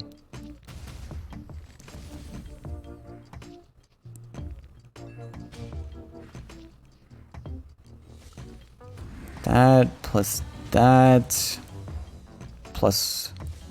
Yeah, okay, found it. That looks pretty efficient to me. Didn't run out of time. Okay, thank God. Didn't run out of time, and we got an excellent setup out of all of that. And I think that's gonna be game. I don't know if Arrow can defend against this. We top deck the Celeste now. Maybe we can humble to not die. But that's not winning. So Celeste we would have drawn this turn. If we hadn't played anything, could we have pulled that off? Considering Amoeba didn't play anything, like Amoeba actually didn't have anything to play.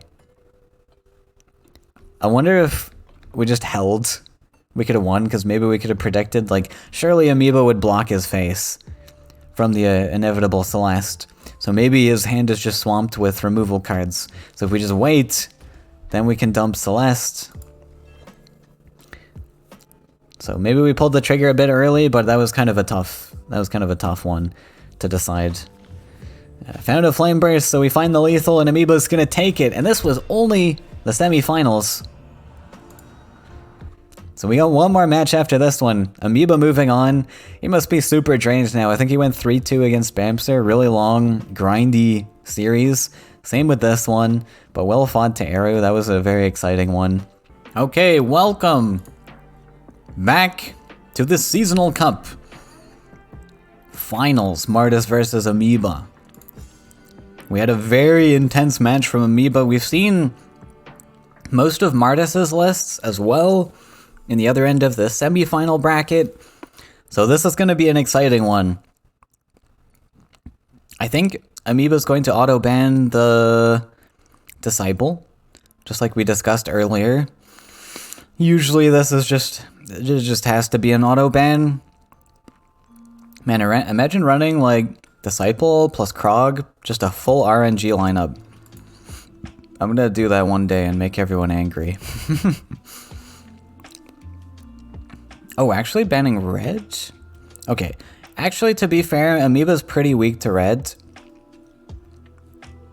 3 of his lists are weak to red, so this ban actually does make sense. On Martis's side, what are we looking to ban? We have quite a bit of red. We don't... Did Martis ban the blue last time too? Oh no, Arrow banned the blue. I don't understand why everyone's banning blue. It's not that good, to be honest. I think he doesn't need to ban either of these since he's like reasonably red heavy. He's got answers to these 2 types of lists. I think if he was watching the stream, he knows this isn't Carassius, so he doesn't have to be as fearful of this. I'd probably ban the red-yellow. It's pretty good. I mean, I guess he's thinking about banning this so it doesn't affect his green-reds. Maybe Disciple. Blue's reasonable into. Okay. We'll see how it goes with the blue ban. Starting Disciple. And Amoeba starting with the 6-1s. I think this really depends on the opening hands. It's gonna be basically a dice roll. We might see some interesting plays, but Disciple's a pretty linear game plan. Okay. Lure Thief to start, Mystery Guide to start. I think if Amoeba can get his structure super early, he can apply pressure to the Disciples early. But Mystery Guide plus maybe Shaitan Demon or something can do that too. So I think Mystery Guide's a keep on Amoeba's side, just because he knows the matchup. Keeps the Soul Drain. I don't know how I feel about keeping Soul Drain. Do we need that? Does that really do anything? Like, we get to kill one early collector, but who cares? I kind of want, like, bigger stuff that we can Mystery Guide at his Disciples.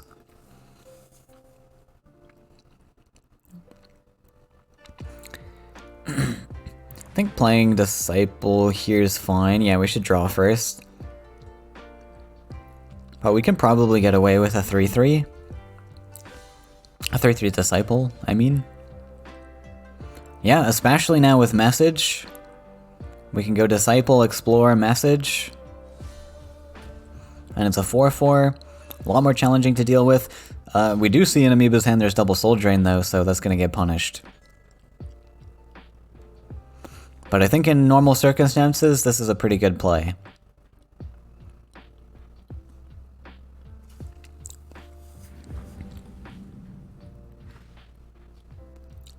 Yeah, Mr. Guide, double Soul Drain. So keeping the Soul Drain actually really paying off. I don't think it would have paid off without top decking the second one though. But clearing that early Disciple is huge. See if Martis can draw into another one real quick. Failed Stargazer, we don't need to play yet. Doesn't do anything for us. So we can wait. We'd like to play our draw cards anyways once the maps are in our decks. The triple Soul Drain! Oh my god. He's insane.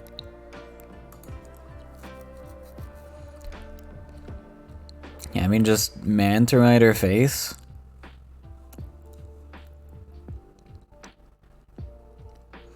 Are we gonna go Flash Wind? Oh. I think I prefer to Manta Rider, but this threatens the collector. Oh, don't play a Map Dealer. Sad. Missed opportunity.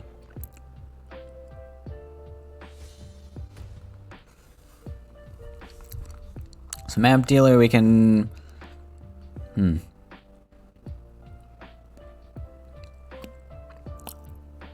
I guess we start drawing. We could play Message. Does Message do anything for us? Maybe it doesn't yet. We need more Faeria built up for a Disciple to grow bigger.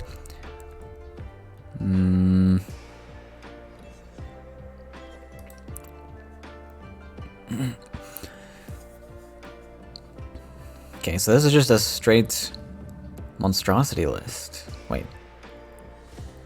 Monstrosity with the structure? Interesting.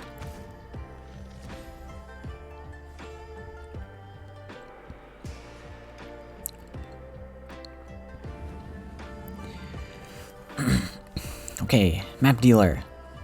Play Map Dealer first. Please, Map Dealer first. Oh no. Carpet! But we don't have our guy. I think we go carpet anyways, just in preparation, right? Because we can always just dump. Okay, we play that instead. I think we were just supposed to... Okay, we can go face with it. Sure.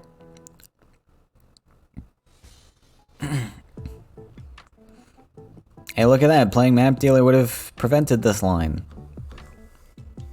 Maybe it's actually doing something, but I don't think so. Yeah, I think we're just gonna get Wind Soldier Soul Drained.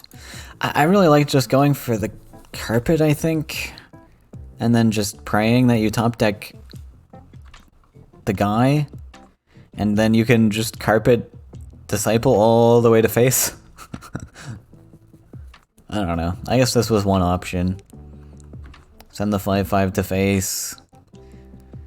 So this thing prevents or presents quite a bit of damage. Once you get to face, that's like guaranteed 10 damage.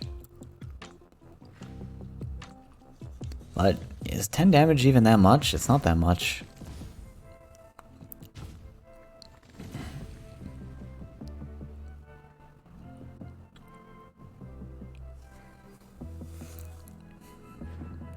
Hit face for many numbers. Okay, so that looks over. Oh, okay, we're actually gonna clear a thing. Full clear. Cool. Yeah, this really came down to that first, like, that soul drain keep. I mean, really paying off for me, but drawing into the second one, able to delete the Disciple. And it also came down to whether Martis wanted to play that Disciple or not. He was kind of debating it, and he got punished for playing it, I guess. I think it was reasonable to play it. In most situations, you don't get punished for that, but double soul drain's kind of an anomaly. And he probably would have won. I think he probably would have won because we saw what the treasure was. It was carpet, right? So if everything else played out the same way, I think that Martis just would have won on the spot there with carpet and the Disciple alive. Okay, and Martis playing his counter to the monstrosity, which has Altar of Souls in it. Interesting technique with the Altar of Souls cover. I wonder if this is like a one-of copy just for the deck cover to prevent people from banning it. Could be a strategy.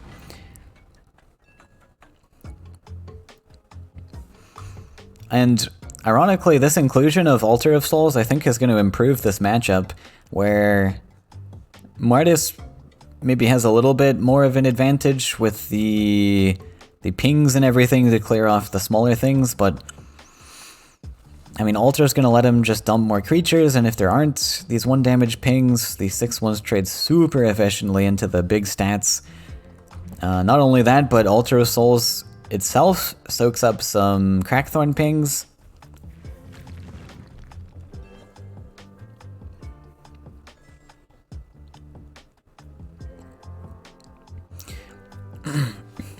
And we get to Mistral Guide, Altar of Souls next turn. And Martis is not able to play Shaker, not able to play Crackthorn, so dumping one of these is pretty solid this turn. 6/1 to fight the 1/7. Doesn't quite clear it, but it takes away some potential feed value. Oh no, we're gonna go over to the other side. Okay. Not super comfortable fighting this. I don't know, it's debatable. If you know you're against like Crackthorn stuff, you know that Ground Shaker and Crackthorn's coming, so you want to get use out of these as soon as possible, I think. Like, Martis now just has to build up to Shaker. But Monstrosity comes down. That's a juicy 6 power going to it.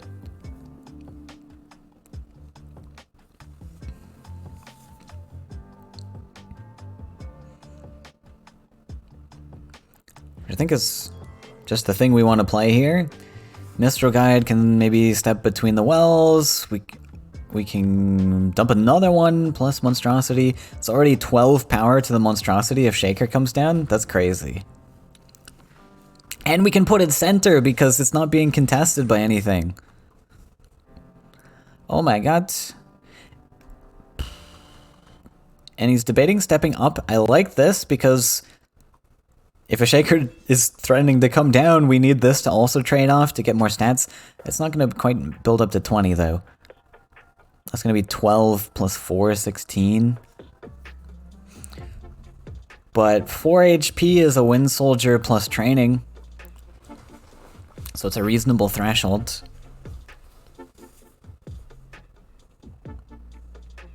And what does Martis do here? Doesn't want to give all the pings to Monstrosity, but do we have a choice? We could go for Seek Shelter instead. Just try and avoid this 6-1 for now. Try to build up a taunt so Monstrosity doesn't crack our back. Yeah, we'll go for Seek.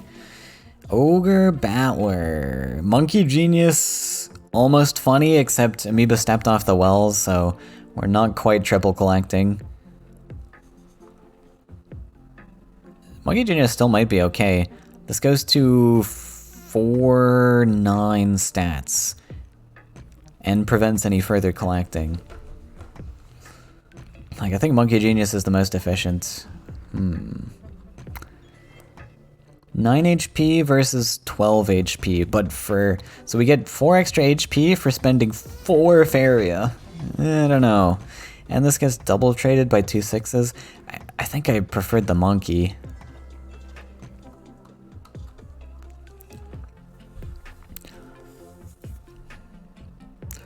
Like, it's only got 4 power, so it doesn't trade with the Monstrosity, but you've got a Shaker that you're trying to line up. I think it's fine. But we spent a huge investment here, which Amoeba could potentially run away from. Like, Fnatic can come here where he just zips his 4-4 away, the Monstrosity can screw off to other things, and now there's a giant 8 Fairy investment slapped on right side doing nothing. And I feel like that's what Amoeba's gonna do. He can dump another 6-1, he can just keep dumping 6-1s into this. Maybe not keep doing that. Yeah, he can keep doing it because he's got Monstrosity here. So one Shaker just triggers this. So I think he just needs to Fnatic this away. Throw some Slaughtering Shadows in there. Oh, I thought he was gonna put the 3-2 here, maybe. Oh, we're moving this. Okay.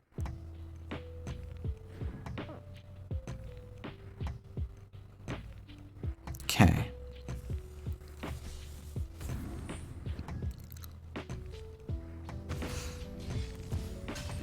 Right. I guess this kind of makes sense too because we put him on a 2-turn clock. So he's dead next turn if he doesn't have an answer, and we lined up the 6-1 and all of these stats in trade range of any potential taunt that could come down. But Ice Rock's looking pretty juicy. I think Ice Rock might save us.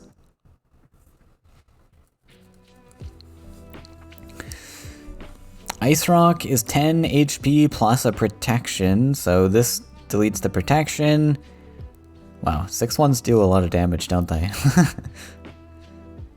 I guess we just delete that. Oh, maybe it's over. So we can't even buff to 12 because 6 plus 6 is 12. Can we do anything else? Can we Imperial Guard instead? That's still 6 HP. Damn. Well, what if we Ice Rock plus heal? Then we're not dead, right? Yeah, because you gotta use this, and then... Just gotta still use 2 to trade into this, and then the heal, we're not dead. And we can get our other taunts back to home base. So I think it's still Ice Rock. Just that we use... Okay, maybe we calculated something different here. Oh yeah.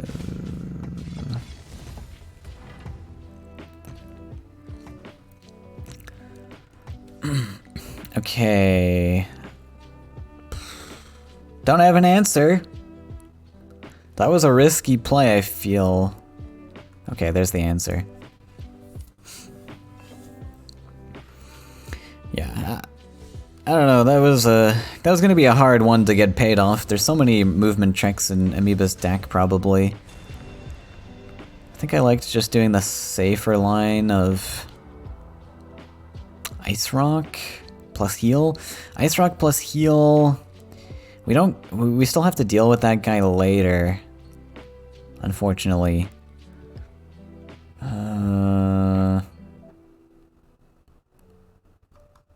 Wait, am I stupid? Ice Rock heal doesn't do anything. He just gets all his stats. Maybe there was no out there.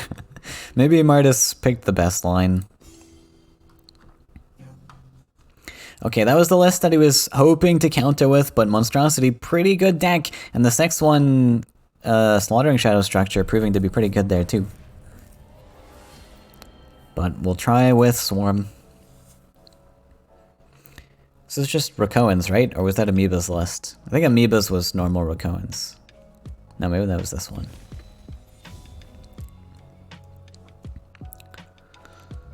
Yes, we got Soul Drain, Spirit Theft. Okay. But Rakoan should have a time with this as well.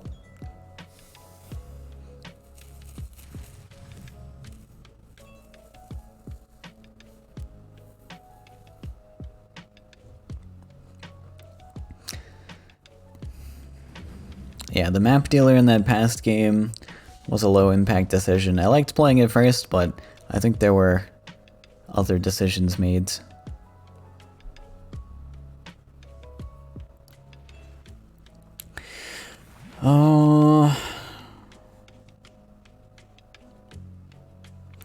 I like running Destructive Volley in my Rakoans list,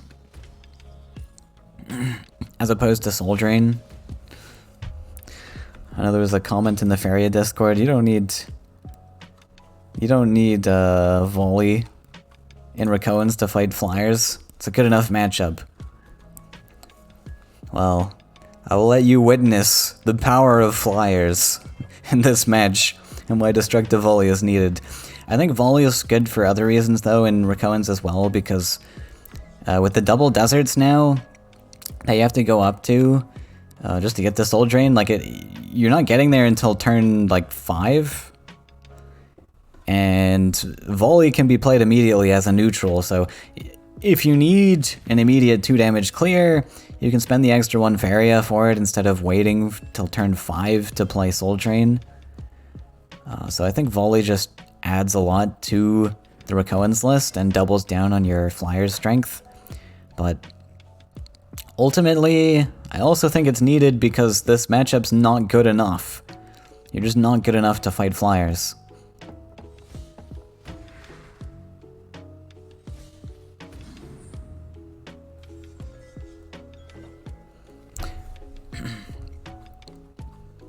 Especially when Monstrosity Flyers is a thing, like you can straight up volley clear this, if it's got flying at least. You can volley clear the Shaden Demons, where Soul Drain cannot. Or nor can your Rakoans really clear these efficiently. So we can Theft if we want. Ulani's great. Lots of draw. Spirit Theft next turn. We could potentially ignore this and just try and line up... Oh, right, we can't Theft this turn. Yeah, we just line up Theft next turn.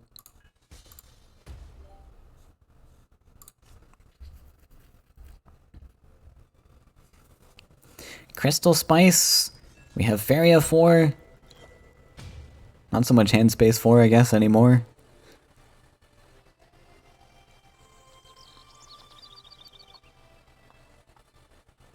So in this particular matchup as the Monstrosity player, Amoeba can kind of just sit back with the Monstrosity, build up stats for it, and go for OTK, because it's going to be really difficult to actually poke in face here. Double neutral? Oh, I guess we need neutrals for our Monstrosity, sure.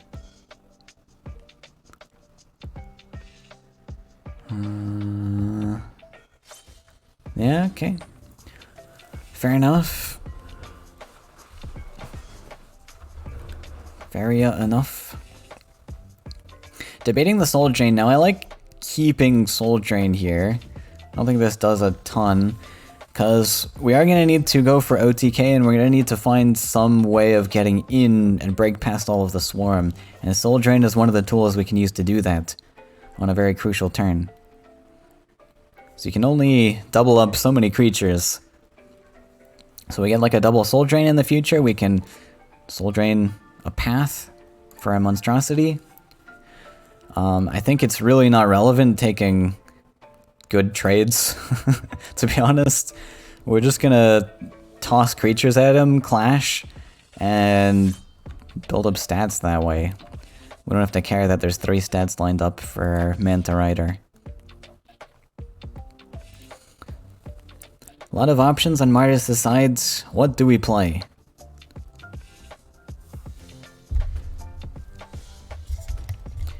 Cannon, okay, getting rid of that Monstrosity.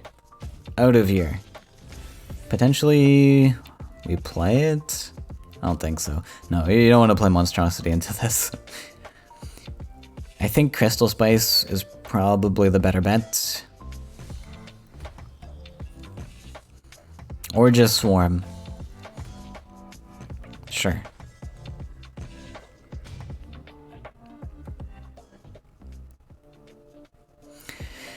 Maybe if we can get this Shaden Demon to delete some stats, or delete some health, and then we get Hellfire off Crystal Spice or something.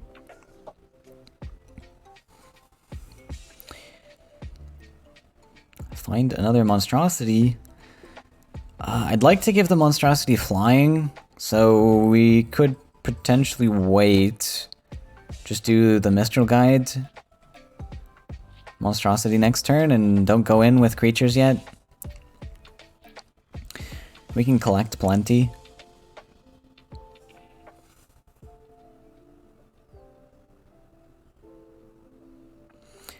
Because otherwise we're looking for training. I think we have some time. Yeah, looks like that's what we're doing. We're going back defensively. Dump the Mistral Guides. Wait a little bit.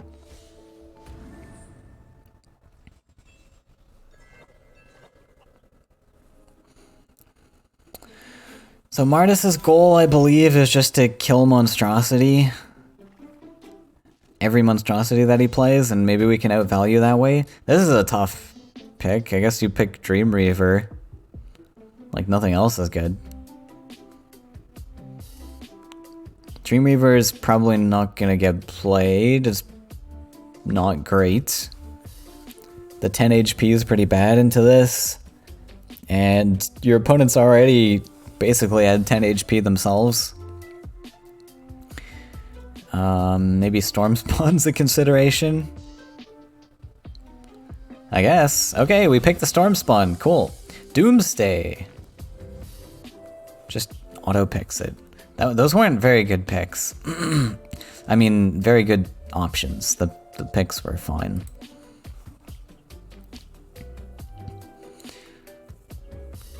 Doomsday is very interesting. We can use this to kill one Monstrosity.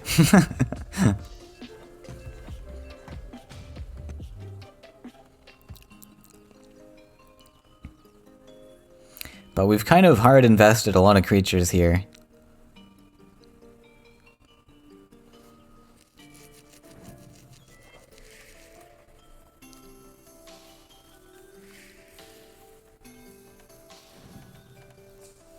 Yeah, as long as we have answers to Monstrosity, we should be pretty alright.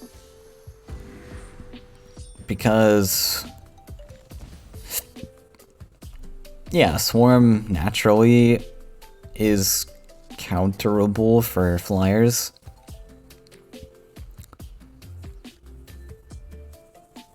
And maybe we can get some stuff surviving on board, like the 1/1s.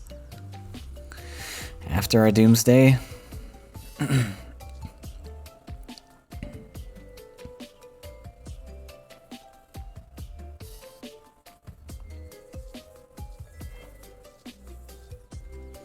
It's too bad we don't have a Swallow.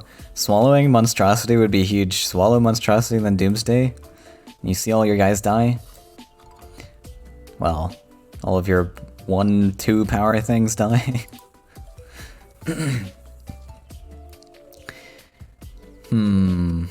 Gotta be careful about the Storm Spawn too if we play it. We don't particularly want to be left with Storm Spawn in the middle of nowhere. Which could very easily happen. Like if we dump it here, then this can like trade this. Yeah, we're not gonna play it. And we want to protect our 1-2 as best we can, I feel. Was there a way where we could have shoved it to the left side instead?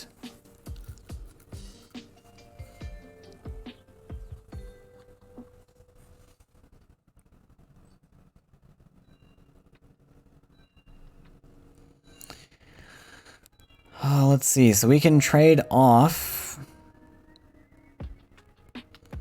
We invest the Soul Drain.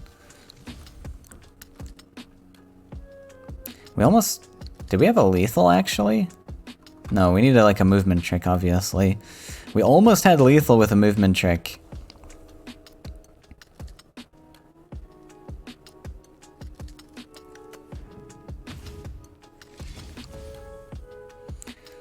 Investing the Wind Soldiers. Okay. This might be Doomsday time. We've been +1ing though. Oh, I guess... yeah, we could have afforded a draw. And invest the Shaitan Demon. This looks like as good a Doomsday as we're gonna get. Like, that's a pretty solid Doomsday.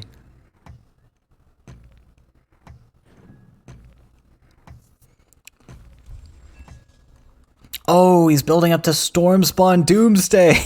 I didn't even consider this because I'm like, this is like way too expensive. We'll never afford this. But we actually are gonna pull it off. Oh my god. No way. Storm Spawn Doomsday. That's insane. That's so insane.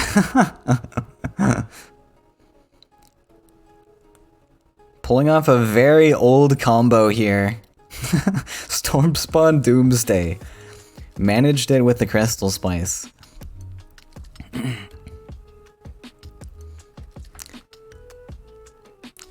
Wow, that's crazy. Sad part is, I don't even know if we win. Nah, we win. We have 14 Faeria, come on. We can double Spirit Spice? Okay. I think double Spirit Spice was reasonable. Okay, triple Spirit Spice. Man, imagine the triple Spirit Spice. The quadruple Spirit Spice! We missed it! Okay, but yeah, Hellfire's fine, I guess. So what does Hellfire do? It does like 6 damage to face? That's not really that much.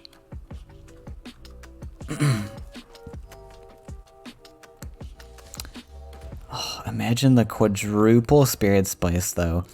Just play all of them? We had a +12/+12?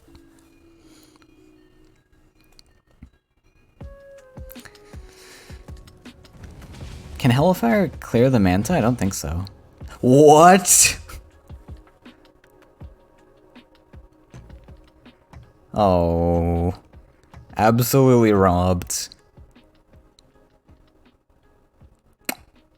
Okay.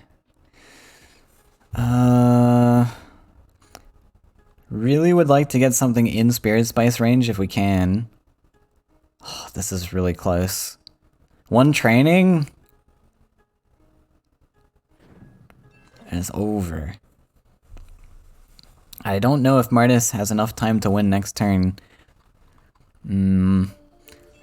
Which is very scary.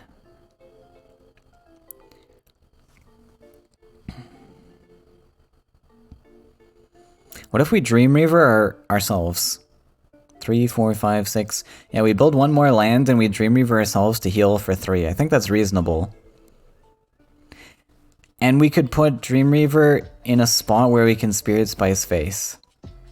So we just lock in a land somewhere, maybe here, to stop Wind Soldier stuff.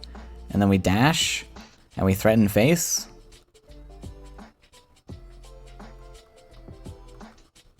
I mean, I think that's the play. Yeah, we're going Dream Reaver. So we're at 10. That makes me feel a little bit more comfortable as Martis. So we're not going to get Wind Soldier training Wind Soldiered. And we line up a potential Spirit Spice. We'll have to get a few things to die. But we can ramp Faeria a little bit with Soul Drain. We can kill our own guy to ramp for 1.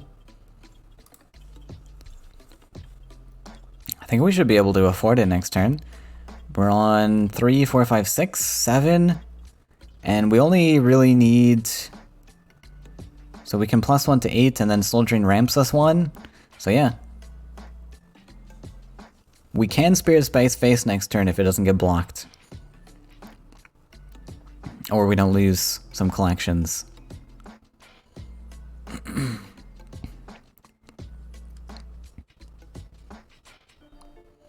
And I don't think it's gonna get blocked because there's not much in hand. Okay, we're debating the Soul Drain.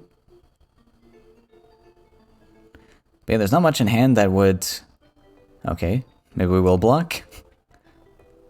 Super heads up play if we block. Oh, we want to clear this side?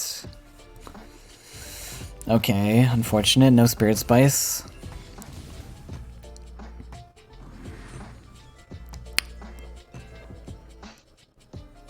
Okay. Wait, does Cannoneer change things? So this, we get to clear this. We're on 7 here. We're down to 5. We need 1.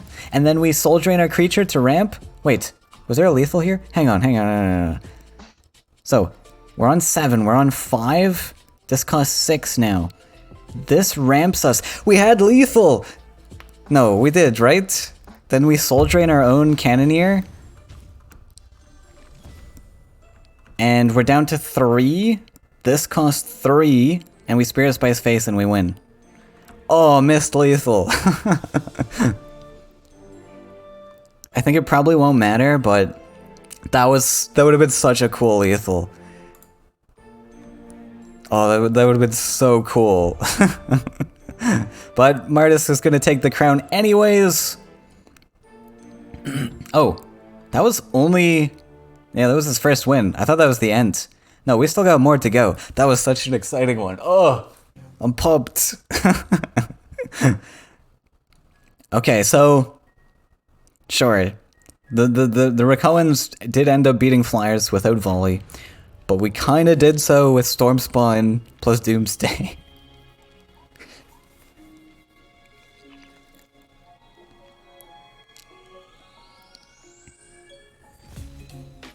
That was exciting. But now we've got red.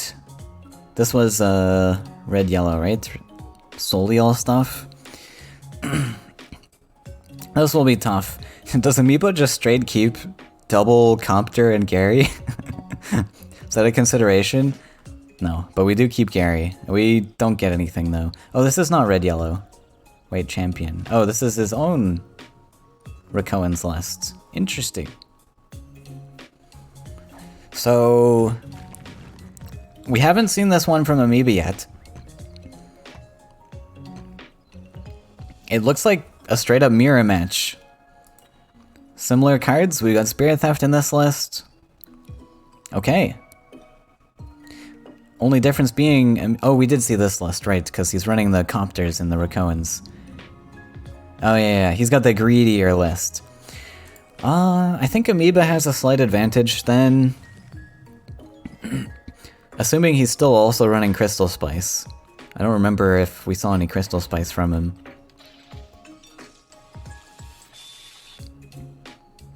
Then again, whoever gets Meteor off Crystal Spice first is kind of the real winner.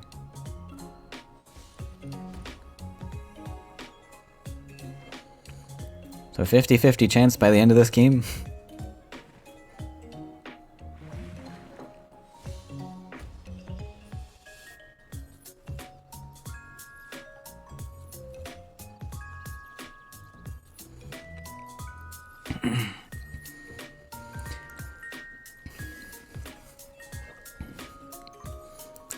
Copter. So not a ton to play here as Amoeba. We're not really pressured to. Interesting that we're actually going down one side. I think that's just to set up our copters.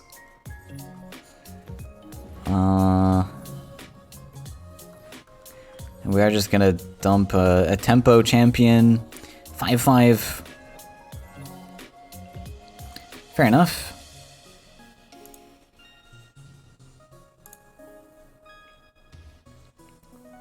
Oh, it's happening. 10 minutes in the past. The Doomsday Storm spawn.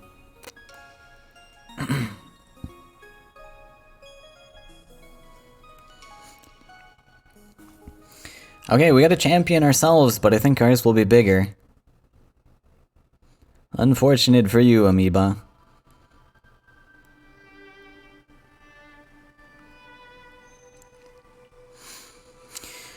Yeah, I like just dumping the 1-1 and dumping a bigger champion. What'll this be? 3, 7?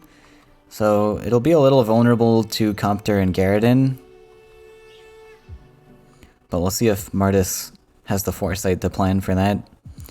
Or we just straight trade this. We could develop a 7-7 champion and kill this. So we step up the 3-3. We have to play the champion backwards. Play Cannoneer, trade. Oh, we play champion first, trade. Okay, looks like we're kind of doing that, but didn't play the champion in there, which is interesting. Guess we want to line up Illusionist. Oh no, we actually. Okay, we're valuing the positioning over the extra 1-1 stats. I respect that.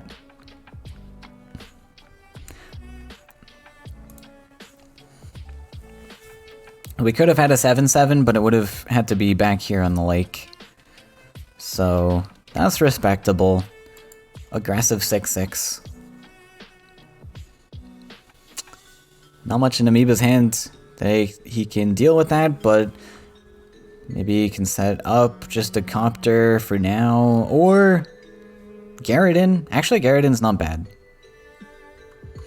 Because we could put Garridan on, like, the reverse side. This goes to 4. And we just don't care about it right now. I think I like Garridan here.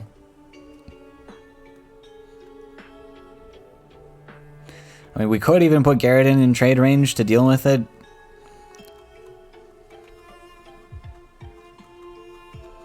I think I like putting Garridan opposite, though. Just gives us the flexibility to take trades on our own terms. If we find something better. Maybe we find Illusionist, and then we deal with it that way. Or even Cannoneer works. So yeah, looks like that's what we're oh no, we're not doing that. Okay. We want to be greedier. I don't really understand that though. Because we just give our opponent free double collection if our plan is to eventually Garridan. I think that was a pretty solid play.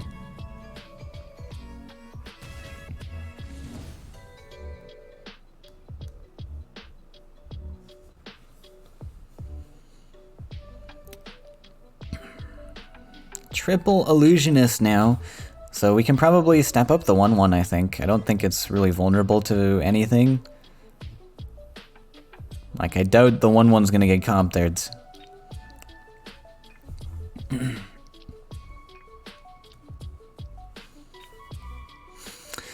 Yeah, we really missed our opportunity on the Gary, unfortunately. Our opponent's +2 for maybe no reason. Oh, we're gonna go for Ulani instead? No. Garden. Can we clear that? Double Spirit Theft. Okay. I mean, that's nice. We get to steal a champion. I guess that maybe this is what he was setting up all along. He just wanted the champion. But I still think it was more worth it to go Gary that previous turn, deal with the double collections. Because this way, like, champion's cool, but we did have to spend 2 Spirit Thefts. Quite a bit of tools on that, which is fine. I'll take a champion for that, but it's not like an amazing... It's not like an amazing play.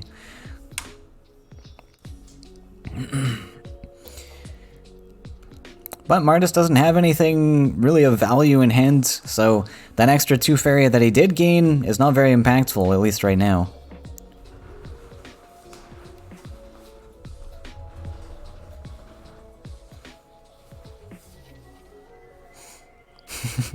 Chat going crazy over Martis's Stormspawn Doomsday.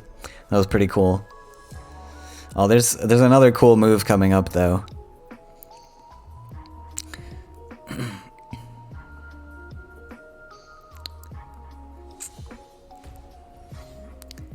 So we play the 5-5 just as is. Kinda sucks, but what else can we do? Like, I don't know what our answer is when this steps up. We almost needed to play the 1-1. I think the 1-1 was reasonable just to block the collection, and then you're lining up 6. Wait, we could have also just put the 1-1 back and then dumped a 6-6 champion. I think that was better. This 5-5 feels like it's just gonna get super punished. But Amoeba's fearful of it. Okay, maybe it was a bait all along. Or it was a bluff. Never mind. That's pretty good. Oh, okay. It was a bluff all along. We found the answer. At least to 1. Unfortunately, this Gary's making our day bad.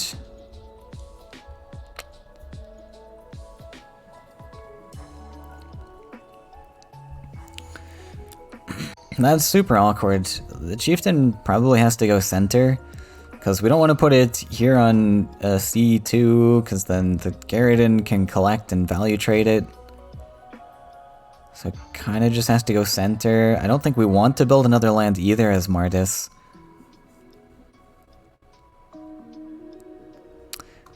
We're close to making it a cool play too. If the chieftain center, we can also illusionist this guy over, but it's just not quite enough. It's 5 power only.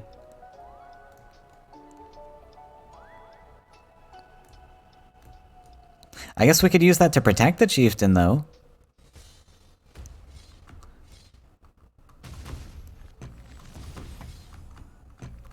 Like, we could have maybe illusionist to just fly over and protect it. But illusionist then has to go like here awkwardly maybe.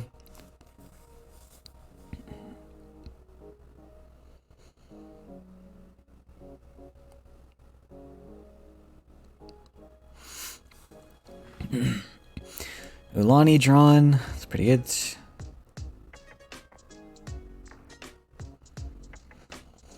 Double chieftain.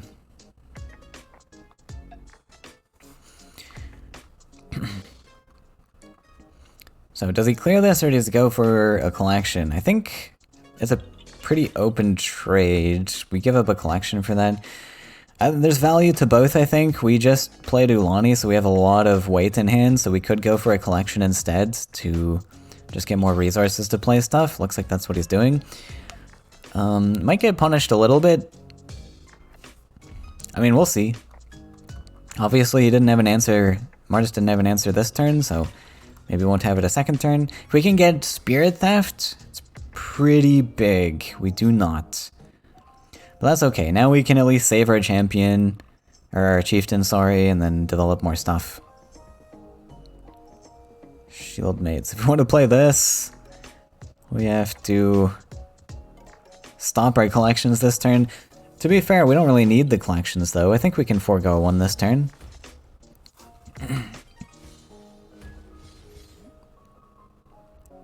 So 7/7, yeah. Looks okay. It's a little bit spooky when your opponent has just played Ulani. Has a lot of tools in hand now. Could have Illusionist plus Cannoneer. And that's pretty rough.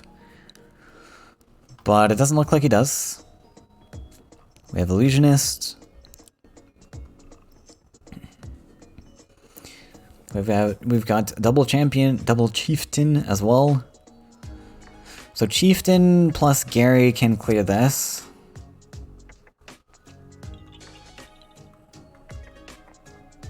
Are there better lines? We've got illusionist to go somewhere. If we develop this land, we could put chieftain here, and then we can clear two things. It looks like that's what we're doing. And then we could develop another chieftain to dash afterwards.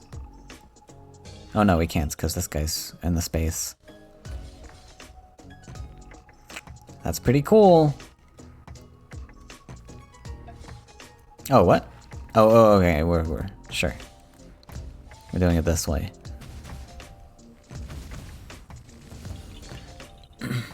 Neat. And now we draw the theft.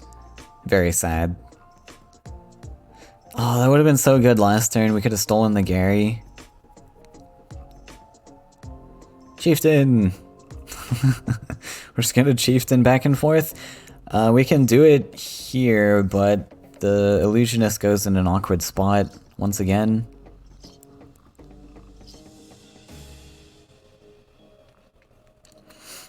And it doesn't really accomplish that much. We could clear this, but what does that do? He still gets to collect. Unless we block with illusionist, but doesn't really do that much. I think probably we just hold for now. Oh, I don't like putting chieftain here. That doesn't make sense. I was thinking we could do this line, but then put chieftain on the mountain and dash it. Rakoans has some very tricky mechanics to it, but this guy is just gonna end up dying, it looks like. Maybe we're trying to line up a spirit theft on that. Maybe that's the goal. And blunt collection in the process. Okay. Maybe that's reasonable? Oh no, we're gonna theft that. Okay, so no theft on the chieftain. So what's the purpose? Top deck other theft?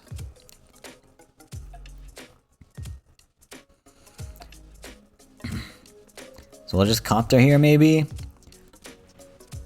Double neutral. Collect? Why did we need the neutrals?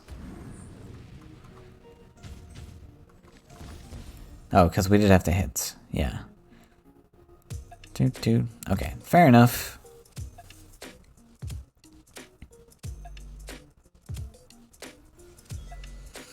Illusionist looks great here. Value trade, set up a 1/1 to fight the 4/1. We can soul drain something.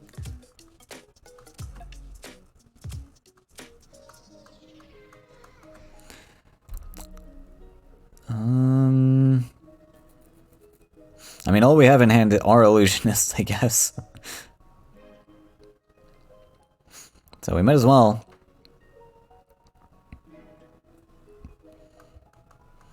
We will lose all of our collectors for doing this. But yeah, I like this. Yeah, this looks good.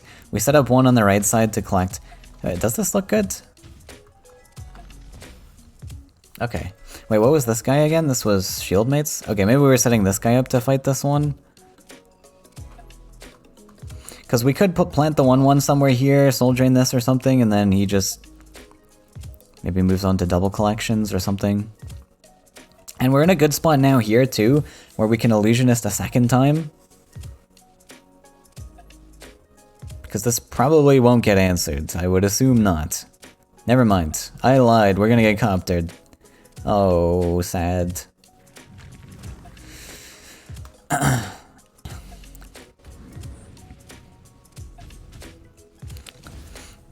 Only possible, by the way, because we planted this neutral here, so that's cool. Man, imagine if we had Spirit Thefted a Garridan.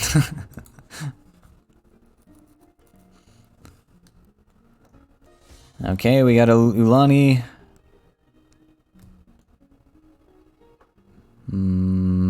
Was hoping for Spirit Theft maybe here. Triple Crystal Spice.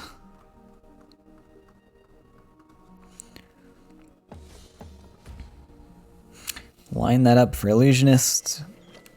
Ooh, 2 big champions coming. Not a single Crystal Spice was played. I think that was really something Martis wanted to work towards for Meteor. But he was kind of getting pressured a lot. Even chips in 4 face damage. Just for good measure. Yeah, 8-8 is too many. It really was unfortunate the way the lands worked out too. Like, Illusionist for many opportunities in this game wanted to be on the right side. But unfortunately, the only lands that were built are on the left side. That's another tricky thing about Rakoans. He wants to play Cannoneer. I think Illusionist's better, right? Oh no, because then we gotta put it here. I guess we could Illusionist Soul Drain.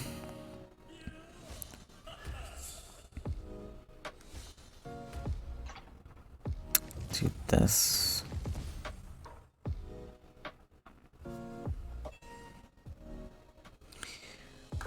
I don't know, it's pretty tough no matter what we do here. We can double Illusionist, I guess, to clear this, but we're still on the back foot for a lot of this game.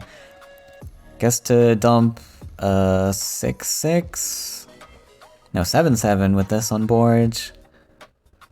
Yeah, that's just a lot of pressure.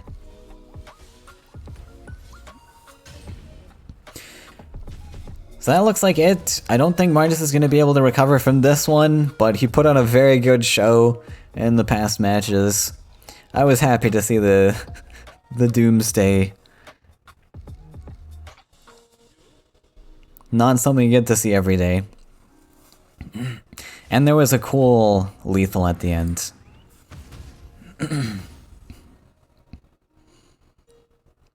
Not over yet. We're gonna hang on by a thread. Second Delusionist. There's a 7-7 on board, we don't care.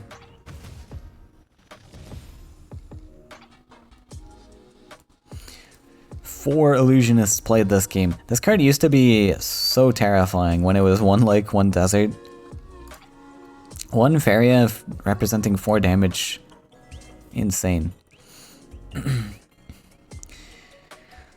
we find a lethal? I don't think so. Can Gagana give us a lethal? I don't think it can. Full clear for good measure. And Amoeba gonna take the crown for the Aurora Seasonal Cup. First place winner. Congratulations. And that was a very exciting one, so I'm glad I hopped in. Hope you guys enjoyed as well. And we'll see you guys in the next one. Be sure to sign up for the opens. There are usually 2 opens per month, so if you want to join them now, this was an invite only, but the future tournaments for the next season of Runin or something, no, Kaleem, I think it's Season of Kaleem, those are all open to anybody to participate in, regardless of skill level, so be sure to check out the Faeria Discord, where those will be announced. Alright, thanks for watching. See you guys later. I'm gonna go sleep now. Bye-bye.